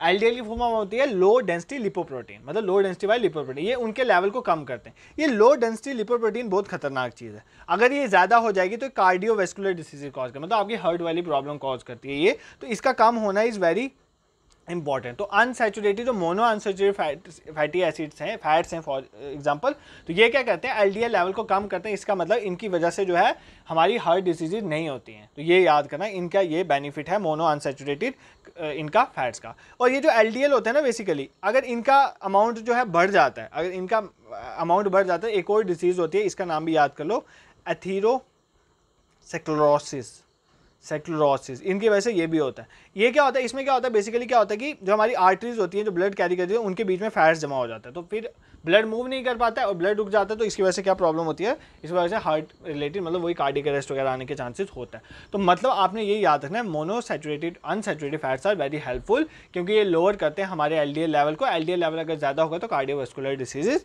हो सकते हैं, इतना आपको पता होना चाहिए। ये समझ आ गया? इसमें कोई प्रॉब्लम नहीं होनी चाहिए आपको, इतना क्लियर है, ठीक है। अब फॉर एग्जाम्पल प्रोटीन की बात करते हैं। प्रोटीन क्या है? प्रोटीन बिल्डिंग ब्लॉक है भाई हमारी बॉडी में, प्रोटीन के बिना हमारा काम नहीं चल सकता। तो प्रोटीन से ही रिपेयर होते हैं टिश्यूज, ये सारी प्रोटीन हमें रिक्वायर्ड है हमारी बॉडी में। अगर सपोज को किसी की बॉडी में डेफिशिएंसी हो जाती है ना प्रोटीन की, उसको मरास्मस डिसीज होती है। कौन सी डिसीज होती है? Marasmus. Marasmus disease due to deficiency of protein, इसकी वजह से वेट वगैरह कम हो जाता है। देखो, इसलिए मैंने ना अभी टेलीग्राम पे इस लेक्चर को लाने से पहले ही विटामिन डाल दिया है। तो न्यूट्रिशन के अंदर तो विटामिन भी तो आएगा ना भाई, विटामिन मिनरल्स और पार्ट्स ऑफ न्यूट्रिशन। तो विटामिन वाले लेक्चर जरूर देख के जाना। अगर विटामिन सी की डेफिशिएंसी पूछा है, उससे क्या हो रहा है, तो अगर आप पेपर में नहीं करके आ रहे हो तो यू आर द मोस्ट बेवकूफ पर्सन, क्योंकि इस विटामिन वाले लेक्चर को मैंने 2-3 बार पढ़ा दिया है बहुत अच्छे से ट्रिक के थ्रू। अभी भी आप देखोगे तो प्रिपेयर हो जाएगा, ठीक है। इसलिए मैंने शेयर भी कर दिया, उस वीडियो को देख लेना, that will be beneficial to you. इसलिए विटामिन में यहाँ पर कवर नहीं करवाऊंगा, ठीक है। क्लियर है? ठीक है। अगर सपोज करो आयोडीन की कमी हो जाती है, आयोडीन इज ऑल्सो इंपॉर्टेंट, तो आयोडीन की कमी हो जाती है तो भी प्रॉब्लम होती है, तो ये भी याद रखना, आयोडीन इज इंपॉर्टेंट, ठीक है। उसके बाद क्या है इंपॉर्टेंट? उसके बाद एक चीज़ आप याद कर लोगे, इंसुलिन, क्योंकि यार ये इंपॉर्टेंट, डायबिटीज़ जो है वो न्यूज़ में रहता ही है। तो इंसुलिन का देख लो, इंसुलिन क्या काम करता है? इंसुलिन हमारी बॉडी में जो है ब्लड में जो शुगर लेवल है उसको मेंटेन करता है, उसमें रेगुलेट करने का काम करता है, ठीक है। अगर सपोज करो किसी बॉडी में लो शुगर लेवल है, ठीक है, लो शुगर लेवल अगर किसी बॉडी में शुगर लेवल कम है, इसका मतलब उसकी बॉडी में इंसुलिन का लेवल जो है ज़्यादा। अगर इंसुलिन का लेवल ज़्यादा है, इसका मतलब शुगर लेवल कम है। इस कंडीशन को बोलते हैं हाइपोग्लाइसीमिया। क्या बोलते हैं? हाइपोग्लाइसीमिया। ये इतनी डेंजर स्टेज नहीं होती है, ठीक है, क्योंकि इसमें शुगर लेवल कम है बट इसमें इंसुलिन का लेवल ज़्यादा, तो ये फिर संभाली जाने वाली सिचुएशन है। बट एक सिचुएशन होती है जिसको बोलते हैं हाइपरग्लाइसोमिया। क्या बोलते हैं? हाइपरग्लाइसोमिया। ये प्रॉब्लम है, ये डायबिटीज़ जिसको बोलते हैं हाइपरग्लाइसीमिया। इसमें क्या होता है? इसमें शुगर लेवल बढ़ जाता है। इसमें क्या बढ़ जाता है? Sugar level. बेसिकली इसमें क्या बढ़ जाता है? ब्लड में शुगर लेवल बढ़ जाता है। शुगर लेवल बढ़ने से क्या होता है? हमारा इंसुलिन का लेवल कम हो जाता है, इसकी वजह से प्रॉब्लम हो जाती है। इसको बोलते हैं हाइपरग्लाइसोमिया। इसमें इंसुलिन की टेबलेट्स वगैरह और इंजेक्शन जो है वो लिए जाते हैं, क्योंकि जब ब्लड शुगर लेवल बढ़ जाता है, इंसुलिन कम हो जाता है, उसकी वजह से फेंट हो जाता है पर्सन, बहुत वीक फील करता है। ये सारी चीज़ें यहाँ पर होती हैं, ये आपको पता होना चाहिए। थोड़ा इंसुलिन के बारे में बता दिया, थोड़ा जो इंपॉर्टेंट था फैट्स के बारे में वो बता दिया, प्रोटीन्स फैट। कार्बोहाइड्रेट्स की बात करें तो ग्लूकोज कार्बोहाइड्रेट्स है, C6H12O6। इसका क्या काम है, ये हमारी बॉडी में इंस्टेंट एनर्जी प्रोवाइड करता है। For example banana is the best source for carbohydrate. जैसे हम कंज्यूम करेंगे कार्बोहाइड्रेट इंस्टेंट एनर्जी है, ग्लूकोज हो गया, उसको हम उसी टाइम यूज़ कर सकते हैं। फैटी एसिड जो है, फैट्स जो है वो स्टोर्ड फॉर्म ऑफ एनर्जी होते हैं, इतना आपको याद रखना है, ठीक है। उसके बाद एक और चीज़ आप याद रख सकते हो, omega 3 fatty acid. Fatty acid word याद आया तो ओमेगा 3 फैटी एसिड्स को भी याद कर लो। देखो omega 3 fatty acids are very important. क्यों इंपॉर्टेंट है? बेसिकली ये हमारे ब्रेन की प्रॉपर फंक्शनिंग के लिए इंपॉर्टेंट होते हैं, ठीक है। ब्रेन की प्रॉपर फंक्शनिंग के लिए हमारे ओमेगा 3 फैटी एसिड्स की हमें जरूरत पड़ती है। इवन जो हमारे, देखो ध्यान से सुनो, एक और बता देता हूँ, एक डिसीजेज होती हैं जिसमें यार ज़्यादा हो जाएगा बट फिर भी सुन लो। एंटीडीज इनको बोलते हैं न्यूरल ट्यूब डिफेक्ट। मतलब ये हमारे ब्रेन और स्पाइनल कॉर्ड में एक डिफेक्ट होता है जिसको बोलते हैं न्यूरल ट्यूब डिफेक्ट। इसकी एक एग्जांपल है जैसे स्पाइना बाइफिडा। इसमें क्या होता है कि हमारी स्पाइनल कॉर्ड जो है वो प्रॉपर्ली फंक्शन नहीं करती है, तो इसको दूर करने के लिए हम किसका यूज़ करते हैं? Folic acid. किसका यूज़ करते हैं? फोलिक एसिड या फोलेट बोलो, इसका यूज़ करते हैं स्पाइना फिडा को को ख़त्म करने के लिए। ये पॉइंट भी आप याद कर सकते हो। इतना ही याद करो यार न्यूट्रिशन के लिए, नहीं तो बहुत ज़्यादा हो जाएगा, आपके लिए भी मुश्किल हो जाएगी इसको प्रिपेयर करना। तो इतना याद करो, यही सफिशिएंट है। देखो सबसे आपने एक चीज़ यहाँ पर याद रखनी है इंपॉर्टेंट। न्यूट्रिशन की बात करें तो न्यूट्रिशन में आपने एक याद रखना, हम इंडिया में ना एक नेशनल न्यूट्रिशन वीक बनाते हैं। क्या बनाते हैं? नेशनल न्यूट्रिशन वीक बनाते हैं। हम कब बनाते हैं? हम सितंबर के पहले हफ्ते। पहली बात तो आपको एग्जाम में पूछेगा पोषण माह, तो पोषण माह कौन से महीने को बोला जाता है? पोषण माह बोला जाता है सितंबर मंथ को। सितंबर मंथ को पोषण माह बोला जाता है, मतलब इसमें न्यूट्रिशन के लिए अवेयरनेस फैलाई जाती है। और न्यूट्रिशन वीक की बात करें तो सितंबर का पहला वीक होता है ना, 1 से लेकर 7 तक, इसको बोल जाता है पोषण वीक। तो ये भी याद कर लेना, इसको बोल जाता है। और कौन इसको बनाता है? Ministry of women and child development, ठीक है। अब पिछले 2023 का जो हुआ होगा पोषण मंथ, पोषण माह, उसकी थीम आप मुझे बताओगे। जो पोषण वीक हमने सेलिब्रेट करा है सितंबर में पिछले साल, उसकी थीम आप मुझे कमेंट सेक्शन में बताओगे। This is very important. आपके सिलेबस में न्यूट्रिशन टॉपिक मेंशन है तो मे भी आपको क्वेश्चन पूछ ले तो हम कोई भी रिस्क नहीं उठाएंगे, ठीक है। ऑल्दो मैंने पढ़ाया भी हुआ। नेक्स्ट मूव करते हैं फिजियोलॉजी एंड प्रमोटिंग हेल्थ। देखो फिजियोलॉजी ना, इसमें मैं क्या ही बताऊँ आपको। फिजियोलॉजी का मतलब बेसिकली पता क्या होता है? देखो यार, मैंने आपको यहाँ पर ना शायद हेल्थ की डेफिनेशन नहीं बताई जो WHO ने दिया। तो हमारे टॉपिक में हेल्थ एंड फिटनेस था, तो देखो WHO ने हेल्थ की एक डेफिनेशन दिया है प्रॉपर, तो ये आप डेफिनेशन देख लेना। अगर आपको एग्जाम में पूछे किसने ये कहा कि health is a state of physical, mental and psychological social wellbeing not merely the absence of diseases. यार ये सिर्फ आपके समझने के लिए, अब्सेंस ऑफ डिसीजेज। और ये चीज़ अगर ये दी है, किसने दी है? WHO। इसको कहने का मतलब है कि हेल्थ जो है एक स्टेट है, इसमें फिजिकल, मेंटल, साइकोलॉजिकल और सोशल वेलबींग सब आता है।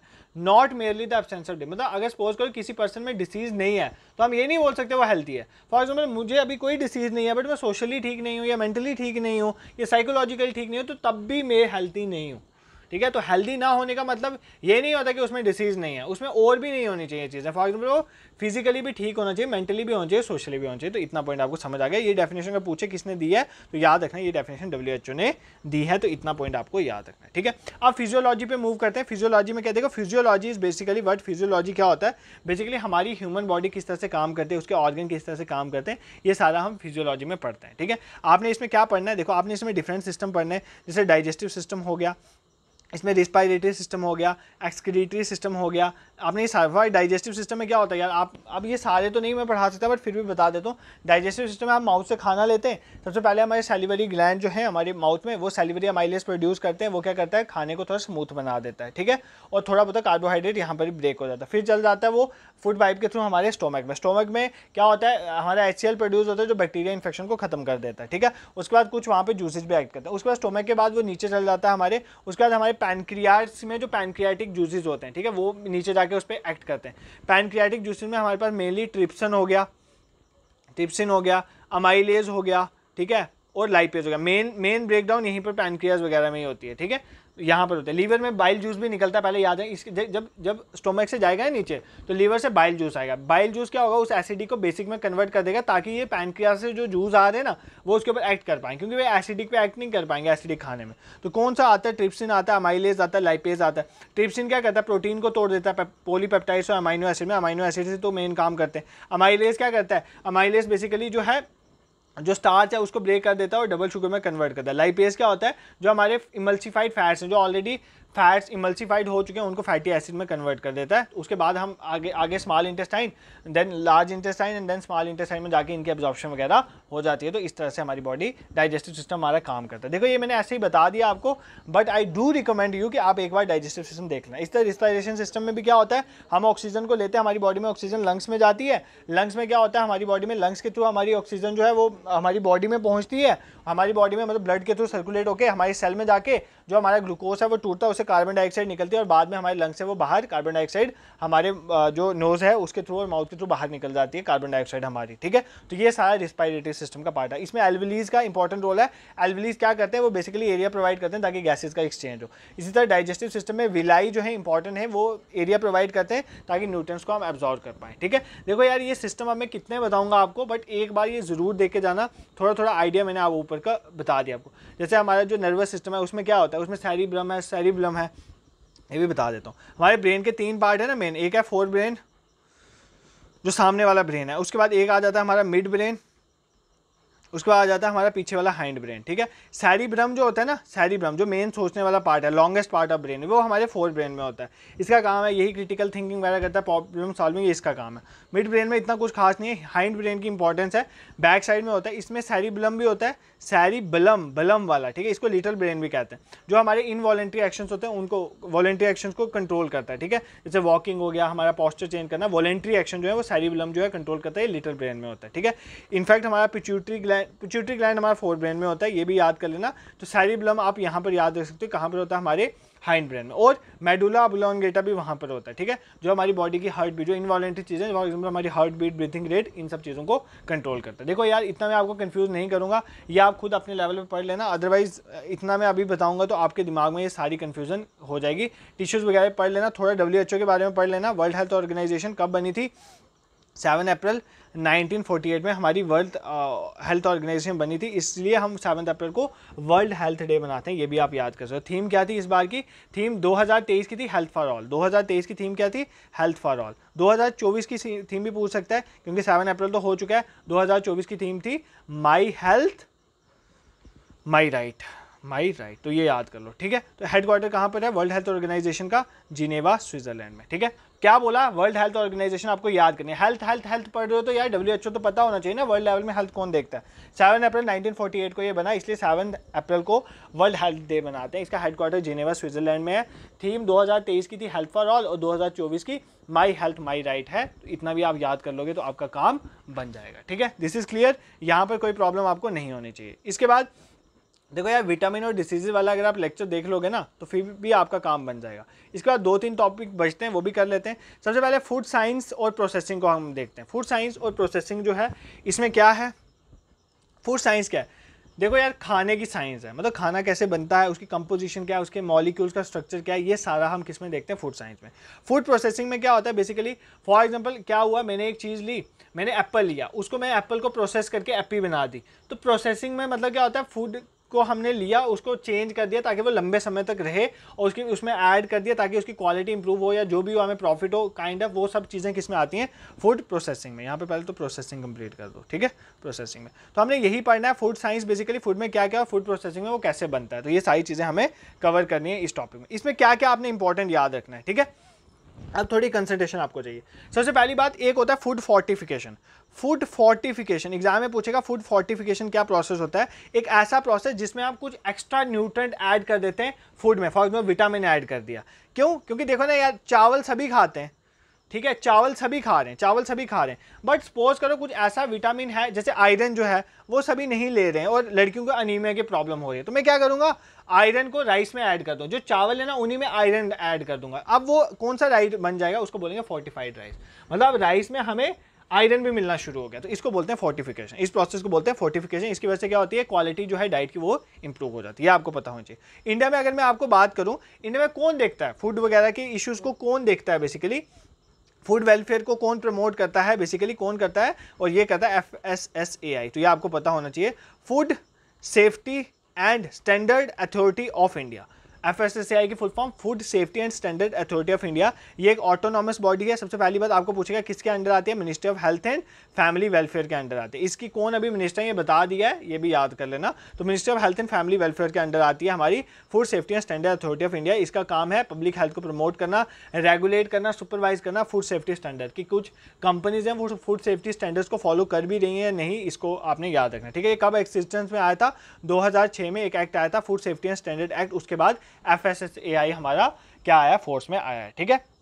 FSSAI क्या है, food safety and standard authority of India, एक ऑटोनॉमस बॉडी है, इतना आपको याद रखना है। यहां तक आपको कोई प्रॉब्लम नहीं होनी चाहिए। फोर्स में कब आया था, 5 सितंबर 2008 में। एक्ट कब आया था हमारा, 2006 में। तो इतना आप याद कर लोगे तो आपका काम बन जाएगा, ठीक है। अब देखो हमारे फूड को प्रिजर्व करने की, फूड को हमें प्रिजर्व करके रखना होता है लंबे समय के, उसके लिए हम डिफरेंट टेक्निक्स यूज करते हैं। थोड़ी टेक्निक्स आपको पता होनी चाहिए। फॉर एग्जांपल एक हमारे पास टेक्निक है जिसमें हम क्या करते हैं, रेडिएशंस, मतलब प्रिजर्व करते हैं खाने को यूजिंग रेडिएशन, ठीक है। रेडिएशन की हेल्प से, मतलब फॉर एग्जांपल हम गामा रेज वगैरह का यूज़ करते हैं, इससे माइक्रोब मर जाते हैं तो हमारा फूड प्रिजर्व रहता है। तो ये तो हम कॉमनली यूज़ करते हैं इसमें, और इसकी वजह से क्या होता है, बाकी न्यूट्रिएंट्स पे भी इतना इंपैक्ट नहीं आता, वो बचे रहते हैं। इसको बोलते हैं कोल्ड स्टेरिलाइजेशन मेथड या इरेडिएशन भी कहते हैं। इसको इरेडिएशन मेथड भी कहते हैं, जिस मेथड हम रेडिएशन का यूज़ करते हैं खाने को प्रिजर्व करने। उसके बाद डिहाइड्रेशन। अगर खाने में से मॉइस्चर को रिमूव कर दिया जाएगा तो खाना लंबे समय तो बचा रह सकता है, क्योंकि मॉइस्चर से ही तो खाना खराब होता है। अब ब्रेड को बाहर रख दो, उसको फंगस लग जाता है, क्यों, क्योंकि मॉइस्चर के कंटेक्ट में आने की वजह से। तो बेसिकली हम डिहाइड्रेट कर देते हैं खाने को। फॉर एग्जाम्पल देखो ना, आपका काजू बादाम हो गया, वो डिहाइड्रेट्स हैं, तो कितने लंबे समय तक चलते हैं, ठीक है। आपका ग्रेप्स ऐसे खराब हो जाता है, बस सौंगी लंबे समय तक चलती है। तो बेसिकली डिहाइड्रेशन से भी खाना लंबे समय तक हम प्रिजर्व कर सकते हैं। उसके बाद कई बार खाने को बहुत ज़्यादा बॉईल कर लो तब भी वो लंबे समय तक चल जाता है। फॉर एग्जाम्पल अगर आप बोलते हो ना, कई बार हमारे पेरेंट्स घर पे, आप सब तो यार वुमेन, आपको मतलब गर्ल्स को पता ही होता है मैक्सिमम खाने का, बट आपको ये पता होगा फॉर एग्जाम्पल कहीं बोलते हैं कि यार ये खाना खराब हो जाएगा, इसको बॉईल कर दो। तो हम बॉईल करने से भी खाने की लाइफ को प्रिजर्व कर सकते हैं, तो ये भी मेथड ठीक है। उसके बाद कोल्ड स्टोरेज में रखना, तो फ्रीजिंग वगैरह तो आपको पता ही है, उससे खाना बचा ही रहता है, ठीक है। उसके बाद हम खाने को प्रोटेक्ट करने के साल्ट भी डाल, फॉर एग्जाम्पल पिकल जो है खराब ना, उसके लिए हम साल्ट डाल देते हैं। हम शुगर भी यूज़ करते हैं। शुगर से क्यों खाना बचा रहता है, क्योंकि शुगर मॉइस्चर को एब्जॉर्ब कर लेता है। तो मॉइस्चर अगर एब्जॉर्ब हो जाए, मॉइस्चर ही नहीं बचेगा तो खाना खराब नहीं होगा, इसलिए हम शुगर को जैम्स में डालते हैं, क्योंकि वो गुड मॉइस्चर एब्जॉर्बेंट का काम करता है। इसी तरह विनेगर का भी यूज़ करते हैं, उससे भी खाना बचा रहता है। सोडियम नाइट्रेट का भी यूज़ करते हैं। तो ये मैंने आपको प्रिजर्वेटिव बता दिए जो खाने को बचाने के लिए हमें हेल्प करते हैं। ये सारा फूड प्रोसेसिंग में आता है, ठीक है। ये चीज़ आपको याद होनी चाहिए, ठीक है। नेक्स्ट हम क्या देखेंगे, एक प्रोसेस होता है अडल्टरेशन, ये भी याद कर लो यार, अडल्टरेशन। अडल्टरेशन मतलब क्या होता है, देखो अडल्टरेशन होता है हम क्या करें, एक खाना है हमारे पास, फूड है, उसमें कुछ चीज़ें हम ऐड करें या उसमें से कुछ चीज़ें निकाल दें। किसके लिए, प्रॉफिट के लिए, ठीक है। प्रॉफिट के लिए हम खाने में, मतलब मेनली ये नेगेटिव कंसेप्ट है, हम खाने में कुछ चीज़ें डाल दें ताकि उसकी क्वांटिटी बढ़ जाए, तो क्वालिटी में कंप्रोमाइज़ करें, प्रॉफिट ओरिएंटेड। फॉर एग्जांपल कोई हम ऐसी चीज़ डाल देते हैं खाने में जिसमें उसका टेस्ट बढ़ जाता है, बट है वो हार्मफुल है, ठीक है। फॉर एग्जाम्पल कॉटन कैंडी वाले में केस में आया था, उसमें कुछ ऐसा प्रोडक्ट डाला जा रहा है जिसके लिए हार्मफुल है, जिसमें कैंसर भी हो सकता है। बट क्या कि उसकी वजह से क्या आता है, अरोमा वाली फील आती है और साथ में थोड़ा टेस्ट आ जाता है, और साथ में अरोमा मतलब एक थोड़ी ऐसे सुगंध टाइप आ जाती है, तो वो चीज़ उसमें होती है, तो उसके लिए उसको ऐड किया जाता है। इस प्रोसेस को बोलते हैं एडल्टरेशन। मतलब जब हम किसी फूड में कुछ मोस्टली कोई चीज़ ऐड करते हैं या सब्ट्रैक्ट करते हैं ताकि हम प्रॉफिट अर्न कर पाएं, इसको बोलते हैं एडल्टरेशन। इसकी बहुत सारी एग्जाम्पल, जैसे दूध में पानी डाल देते हैं उसकी क्वांटिटी बढ़ाने के लिए, ठीक है। ये चीज़ आपको पता होनी चाहिए। एक कंसेप्ट होता है RDA। RDA क्या होता है, रिकमेंडेड डाइटरी अलाउंस, मतलब कितना एक रिकमेंड किया जाता है, कितनी डाइट आपको एवरेज लेनी चाहिए, इसको बोलते हैं RDA, ये याद रखना। एक होता है बैलेंस डाइट। बैलेंस डाइट होता है, ये तो आप सबको पता है, बैलेंस डाइट मतलब आप अगर अपने जो न्यूट्रिएंट्स आप कंज्यूम कर रहे हो, अगर आप उसको प्रॉपर अमाउंट में कंज्यूम कर रहे हो जितने अपनी बॉडी को रिक्वायर है, इस डाइट को बोलते हैं बैलेंस डाइट। ये पॉइंट पे आपको याद रखना है, ठीक है। नेक्स्ट, फूड सिक्योरिटी के लिए एक और इंपॉर्टेंट चीज़ है कंज्यूमर प्रोटेक्शन एक्ट, जिसको बोलते हैं CP act, consumer protection act. ये एक्ट कब आया था, 1986। इंपॉर्टेंट है आपके एग्जाम के लिए। ये एक्ट कब था, 1986 है। ये फोर्स में आया था 15 अप्रैल 1986। मतलब आपने याद रखना है, जस्ट कंज्यूमर प्रोटेक्शन एक्ट कब आया था, 1986 में। ये क्या करता है, ये क्या काम करता है, ये बेसिकली ये एक्ट इस बात में डील करता है कि कंज्यूमर को प्रोटेक्ट करना एक्सप्लॉइटेशन से, मतलब जो उनको सेव करना कि जो एडल्ट्रेशन हो रही है या सब्ट्रैक्शन एडिशन हो रही है खाने में, जिसकी वजह से उनकी हेल्थ जो है वो ख़राब हो सकती है, उससे उनको प्रोटेक्ट करना, इसको बोलते हैं कंज्यूमर प्रोटेक्शन एक्ट का ये मेन फंक्शन है। ये एक स्टैट्यूटरी जो है हमारा स्टैट्यूटरी कमीशन है, ठीक है। कंज्यूमर प्रोटेक्शन एक स्टैट्यूटरी कमीशन है, क्योंकि इसमें एक क्या होता है, कंज्यूमर प्रोटेक्शन काउंसिल बनाई जाती है। पूछेगा कौन सी मिनिस्ट्री के अंदर आती है कंज्यूमर प्रोटेक्शन काउंसिल, या ये एक्ट किसके अंडर आता है, मिनिस्ट्री कौन सी है इसकी, ministry of consumer affairs, food and public distribution. तो कौन सी मिनिस्ट्री है, ministry of consumer affairs, food and public distribution. जो हमने कल कैबिनेट मिनिस्टर पढ़े ना, तो इस ministry of consumer affair and food and public distribution का भी जो मिनिस्टर है एट प्रेजेंट, वो भी एग्जाम में देख के जाना, मे भी इसमें से पूछ ले, ठीक है। तो ये आपको पढ़ के जाना है। नेक्स्ट, और क्या इंपॉर्टेंट है जो इसमें से हम पढ़ सकते हैं, जो एग्जाम में पूछा जा सकता है, इसमें से एक इंपॉर्टेंट चीज़ है हमारी, एक एक्ट है हमारे पास, ठीक है। देखो पहले क्या होता था, डिफरेंट स्टेट्स के डिफरेंट एक्ट्स थे एडल्ट्रेशन के रिलेटेड, जो है फूड में एडल्ट्रेशन जो होते हैं उसको रोकने के डिफरेंट एक्ट थे। फॉर एग्जाम्पल यूपी का अलग था, UP pure food act, Punjab का अलग था, कलकत्ता का अलग था। इसको ख़त्म करके एक एक्ट लाया हमने, इसका नाम था prevention of food adulteration act. कब आया था, 1954 में, ठीक है। इस एक्ट के मुताबिक क्या बोला गया, इस एक्ट में 4 चीज़ें बताई गई। देखो यार, जो भी एडल्ट्रेशन, एक तो पता चल गया एक्ट 1954 में आया था, इसमें यह बोला गया अगर कोई ऐसा प्रोडक्ट है जिसमें कोई ऐसा सब्सटेंस है जो उसकी क्वालिटी को कम करेगा, तो उसको नहीं यूज़ करना है, ठीक है। ये बेसिकली एक्ट ही किसको बोल रहा है, एडल्ट्रेशन को रोक रहा है ना। दूसरा, इसमें ये बोला कि अगर कोई टॉक्सिक या हार्मफुल सब्सटेंस है तो वो भी हम प्रोडक्ट नहीं यूज़ करेंगे। तीसरा, अगर कोई कलरिंग एजेंट यूज़ किया जाए कुछ कलर देने के लिए, बट वो प्रिस्क्रिप्शन में नहीं है, वो नहीं होना चाहिए, तो उसको भी यूज़ नहीं करेंगे। और अगर कोई सब स्टैंडर्ड क्वालिटी की चीज़ यूज़ की है जो मेन क्वालिटी को डिस्ट्रॉय करिए, तो उसको भी यूज़ नहीं। मतलब कॉमन चीज़ें थी इस एक्ट में, बट आपको सिर्फ ये याद रखना है कि ये एक्ट जो है बेसिकली कब आया था, 1954 में। इस एक्ट का क्या नाम है, preservation of food adulteration act 1954। अगर सपोज करो ये कोई करता है ना ऐसा काम, तो उसको सज़ा भी होती है। तो फर्स्ट टाइम अगर कोई करता है 6 महीने से 1 साल की सज़ा, अगर दूसरी बार कोई करता है 1 साल से 6 साल की सज़ा भी होती है, उसमें उसका लाइसेंस भी कैंसिल कर दिया जाता है। और अगर सपोज करो किसी की हेल्थ को प्रॉब्लम आ जाती है, तो इसमें सेक्शन 320 भी IPC की लग जाएगी, तो उसमें भी आपको प्रॉब्लम हो जाएगी, ठीक है। ये आपको याद रखना है। नेक्स्ट, फूड प्रोसेसिंग क्या होता है, ये सारी चीज़ें हमने देख ली। क्या इंपॉर्टेंट है जो हम इसमें देख सकते हैं, हाँ, एक हमारी फूड प्रोसेसिंग में एक फिशरी सेक्टर के लिए एक इंपॉर्टेंट स्कीम है जो आपको याद रखना है। क्या है, बेसिकली एक है हमारी संपदा स्कीम, ये याद कर लें, ये फूड प्रोसेसिंग रिलेटेड स्कीम है। फूड प्रोसेसिंग की स्कीम है संपदा, मिशन संपदा भी कहते हैं। संपदा की पहले आपको फुल फॉर्म पता होनी चाहिए। संपदा stand for scheme for agro marine processing and development of agro processing cluster. मतलब कहने का मतलब है ये एक ऐसी स्कीम है, ये स्कीम है एग्रो मतलब एग्रीकल्चर और मरीन के प्रोडक्ट को प्रोसेस करना।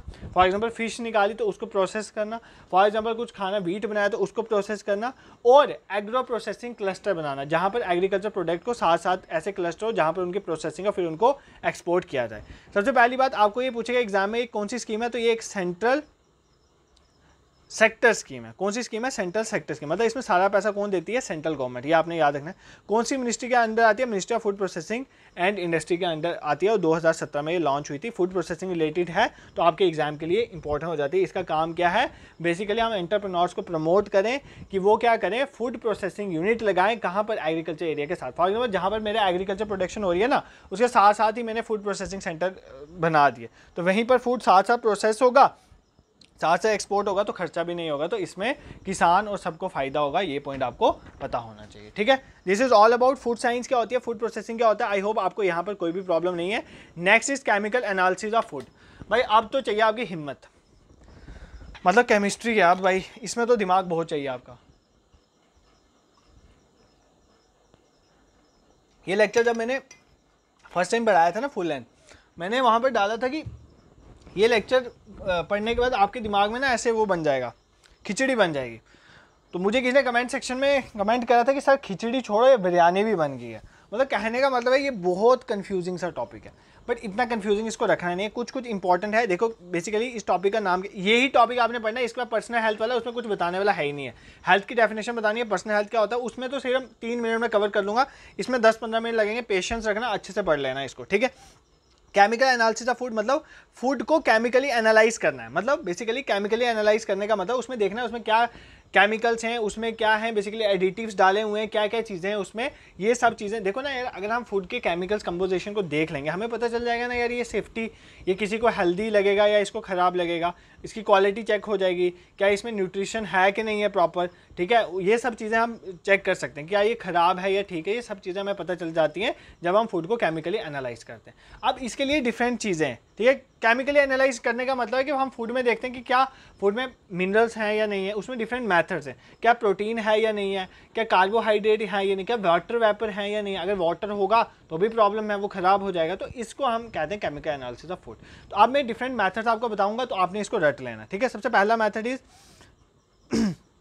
Atomic absorption spectroscopy. ये सबसे पहला मेथड एटॉमिक एब्जॉर्प्शन स्पेक्ट्रोस्कोपी। इस मेथड की हेल्प से आप ये पता कर सकते हो कि क्या खाने में मिनरल कंटेंट है या नहीं है। तो मिनरल्स खाने में हैं या नहीं है ये आपको पता चलता है किसकी हेल्प से, एटॉमिक एब्जॉर्प्शन स्पेक्ट्रोस्कोपी। बस इतना याद रखना है, एटॉमिक एब्जॉर्प्शन स्पेक्ट्रोस्कोपी की हेल्प से हमें पता चल सकता है कि खाने में मिनरल है या नहीं है, ठीक है। नेक्स्ट इंपॉर्टेंट मेथड, एक बहुत पुराना मेथड है, old method, that is known as titration method. इस मेथड को हम ना यूजुअली भी यूज करते रहते हैं, टाइट्रेशन मेथड। इस टाइट्रेशन मेथड की हेल्प से हम क्या करेंगे, अगर सपोज करो हमें किसी एक कोई खाना है फॉर एग्जाम्पल, उसमें दो चीज़ें ए बी है और बी में, अगर मैं पता करना चाहता हूँ कि ए की कंसनट्रेशन कितनी है, फॉर एग्जाम्पल उसमें कोई मिनरल है मान लेते हैं या कोई विटामिन है, उसकी कंसनट्रेशन को पता करना हो, किसी भी डिजाइड सबस्टांस की कंसनट्रेशन को पता करना हो खाने में, या फार्मास्यूटिकल में भी करते हैं, ड्रग्स में भी किसी कंपाउंड की कंसनट्रेशन को पता करना हो, तो हम टाइट्रेशन मेथड का यूज़ करते हैं। ये बहुत पुराना मेथड। इसमें क्या होता है, जो सपोज का ये दो चीज़ें, इसमें से एक की हमें कंसनट्रेशन पता है, दूसरे की हमें पता करते हैं, तो दोनों को हम मिक्स करते हैं, जो सोल्यूशन बनाते हैं उनमें से एक को सेपरेट कर देते हैं और दूसरे की कंसनट्रेशन पता चल जाती है, that is known as titration method. इतना याद कर लेना है।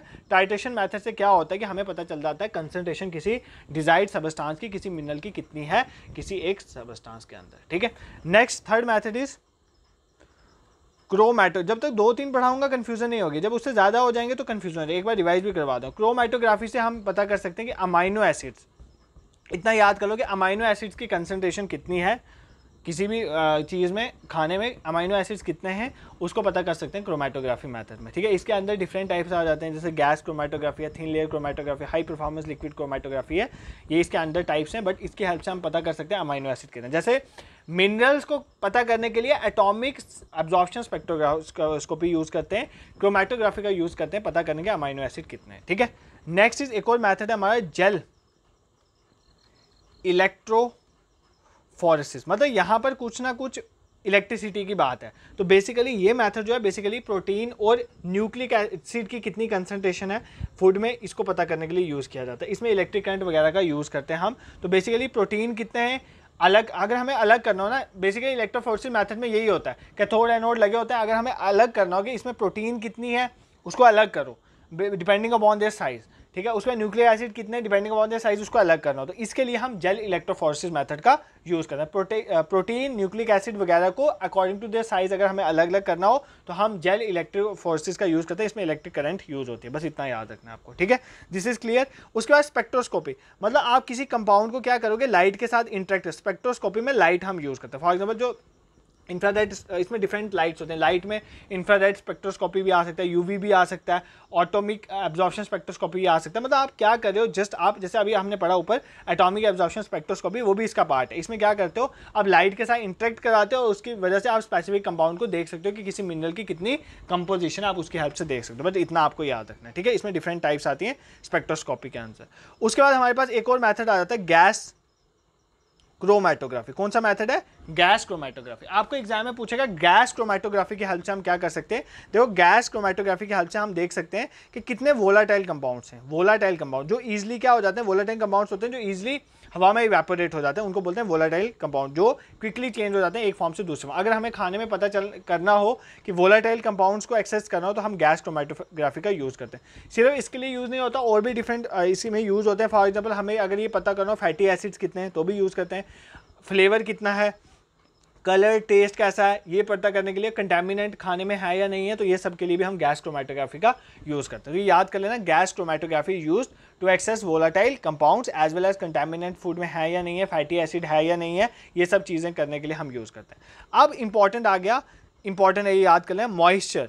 मॉइस्चर मतलब खाने में मॉइस्चर है या नहीं है, क्योंकि मॉइस्चर अगर होगा तो वो खाना इजीली खराब हो जाए। उसको पता करने के लिए हम डिफरेंट मेथड का यूज़ करते हैं। उसमें एक इंपॉर्टेंट मेथड है कार्ल फिशर टाइट्रेशन। आपको एग्जाम में पूछेगा कार्ल फिशर टाइट्रेशन मेथड किसके लिए यूज होता है, टू आइडेंटिफाई कि खाने में मॉइस्चर है या नहीं है, कितना क्वांटिटी ऑफ वाटर प्रेजेंट है किसी गिवन एनालाइट में, उसके लिए यूज करते हैं। देखो मॉइस्चर डिटर्मिनेशन के डिफरेंट मेथड्स हैं, कुछ होते हैं डायरेक्ट मेथड्स, कुछ होते हैं इनडायरेक्ट मेथड्स। मैं कुछ नाम लूंगा, देख लेना। इनडायरेक्ट में आ जाते हैं जैसे रिफ्रैक्टोमेट्री आ गया, इंफ्रारेड एब्जॉर्प्शन आ गया, मास स्पेक्ट्रोमेट्री, स्पेक्ट्रोस्कोपी। ये स्पेक्ट्रोस्कोपी, स्पेक्ट्रोमेट्री, ठीक है, इंफ्रारेड एब्जॉर्प्शन, रिफ्रैक्टोमेट्री, मतलब लाइट वगैरह सारे ना, ये सारे इनडायरेक्ट मेथड हैं जिनकी हेल्प से हम पता कर सकते हैं कि मॉइस्चर कितना खाने में।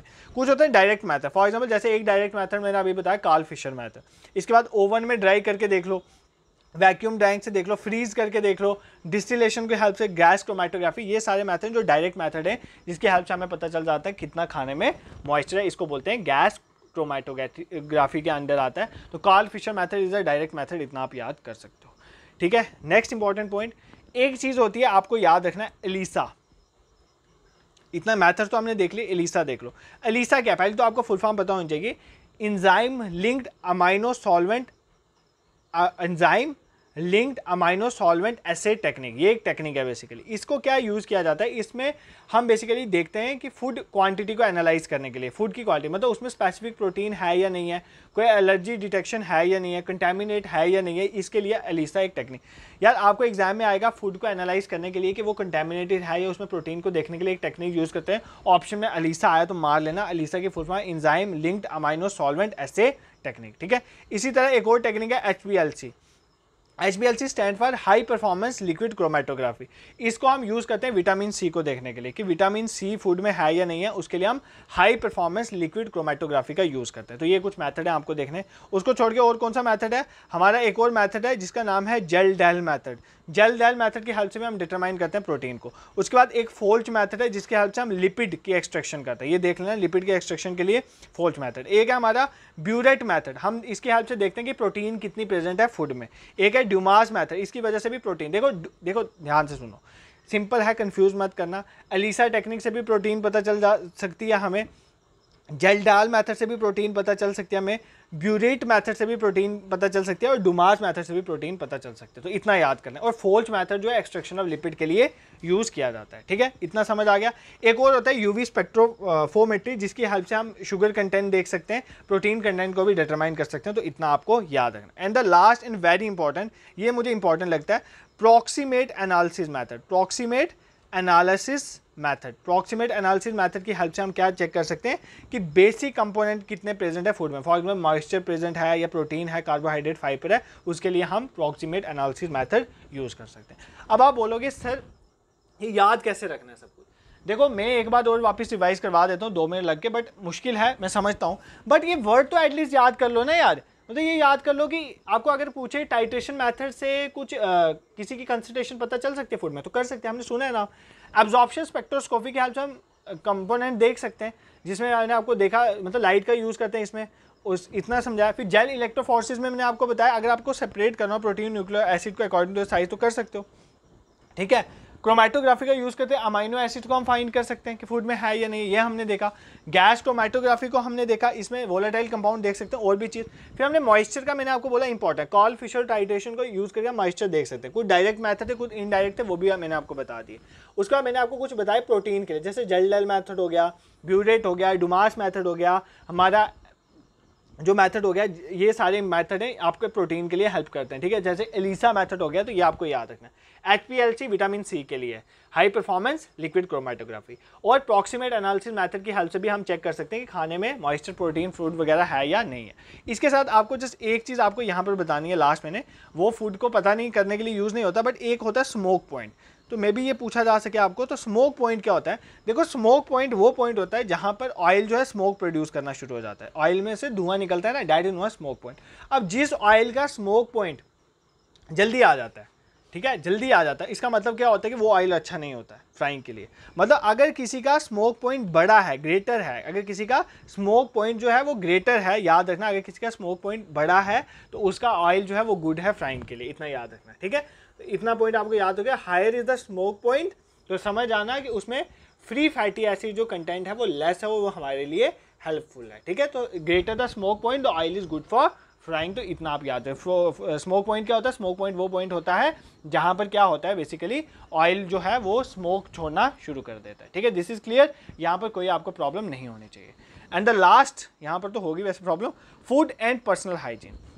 फूड क्या होता है, इसकी WHO ने क्या डेफिनेशन दी हुई है, ये सारा मैं आपको बता चुका हूँ, इसमें तो आप मुझे बताने की जरूरत नहीं है। पर्सनल हाइजीन, यार ये कॉमन टॉपिक है, आप सबको पता है पर्सनल हाइजीन क्या होती है। अपनी क्लीनलीनेस रखना, बाथिंग करना, ठीक है। ओरल हाइजीन मतलब अपने माउथ के हाइजीन को रखना, मतलब ब्रशिंग वगैरह करना, ये सारा हमारी पर्सनल हाइजीन में आता है। तो इस क्वेश्चन को आप कर लोगे, मैं अश्योर समझता हूँ खुद को कि आप इस क्वेश्चन को कर लोगे, ठीक है। बाकी हेल्थ के लिए मैंने आपको बता दिया, वर्ल्ड हेल्थ डे वगैरह ये सब चीज़ मैं आपको बता दूँ। हाइजीन, देखो हाइजीन का एक वर्ड बता देता हूँ कि एग्जाम में ये पूछा जा सकता है हाइजीन वर्ड कहाँ से निकला है। तो हाइजीन वर्ड एक वर्ड हाइजिया से निकला है। किससे निकला है? हाइजिया, ग्रीक वर्ड है। इसका हाइजिया का मतलब होता है, हाइजिया बेसिकली एक ग्रीक गॉडेस का नाम है, ग्रीक गॉडेस, इनको बोला जाता है goddess of health and sanitation. तो goddess of health and sanitation Greek या हाइजिया, वहीं से वर्ड हमने हाइजीन निकाला है, ठीक है। आपको एग्जाम में पूछेगा ओरल हाइजीन किसका पार्ट है? ओरल हाइजीन हमारी पर्सनल हाइजीन का पार्ट है।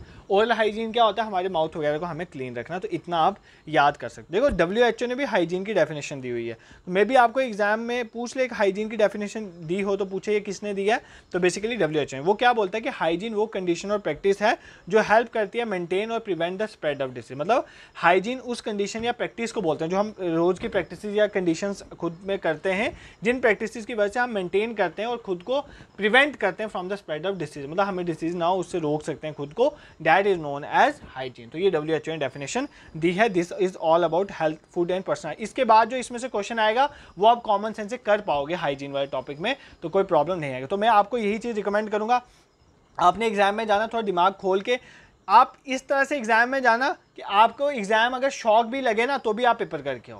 मतलब एग्जाम अगर ऐसा भी है जो आपको कुछ भी नहीं आता हो तब भी आप कर पाओ, क्योंकि अगर आपने इतना कुछ पढ़ा है यार दिमाग में, तो कुछ ना कुछ सेंस लगा के रिवॉल्विंग चीज़ें ही होती हैं। अगर ऐसे डायरेक्ट क्वेश्चन तो नहीं आता, बट रिवॉल्विंग क्वेश्चन आता तो आप कर सकते हो, ठीक है। बाकी डिस्कशन हम कल करेंगे, अगर आप मुझे बोलोगे तो मैं आपके लिए एक वीडियो बना दूंगा किस तरह से आपने वीडियो को देखना है। और अगर आपको हमारा ये इनिशिएटिव पसंद आया हो तो do subscribe our channel. Sharing के लिए तो नहीं बोलेंगे, आप इस टाइम किसी को मत भेज देना, वो डर ही जाएगा। तो this is all about for today's lecture. और टेलीग्राम ग्रुप को जरूर ज्वाइन करना, करंट अफेयर्स की PDF में थोड़ी देर में वहाँ पर शेयर करवा दूंगा। Thank you so much for watching.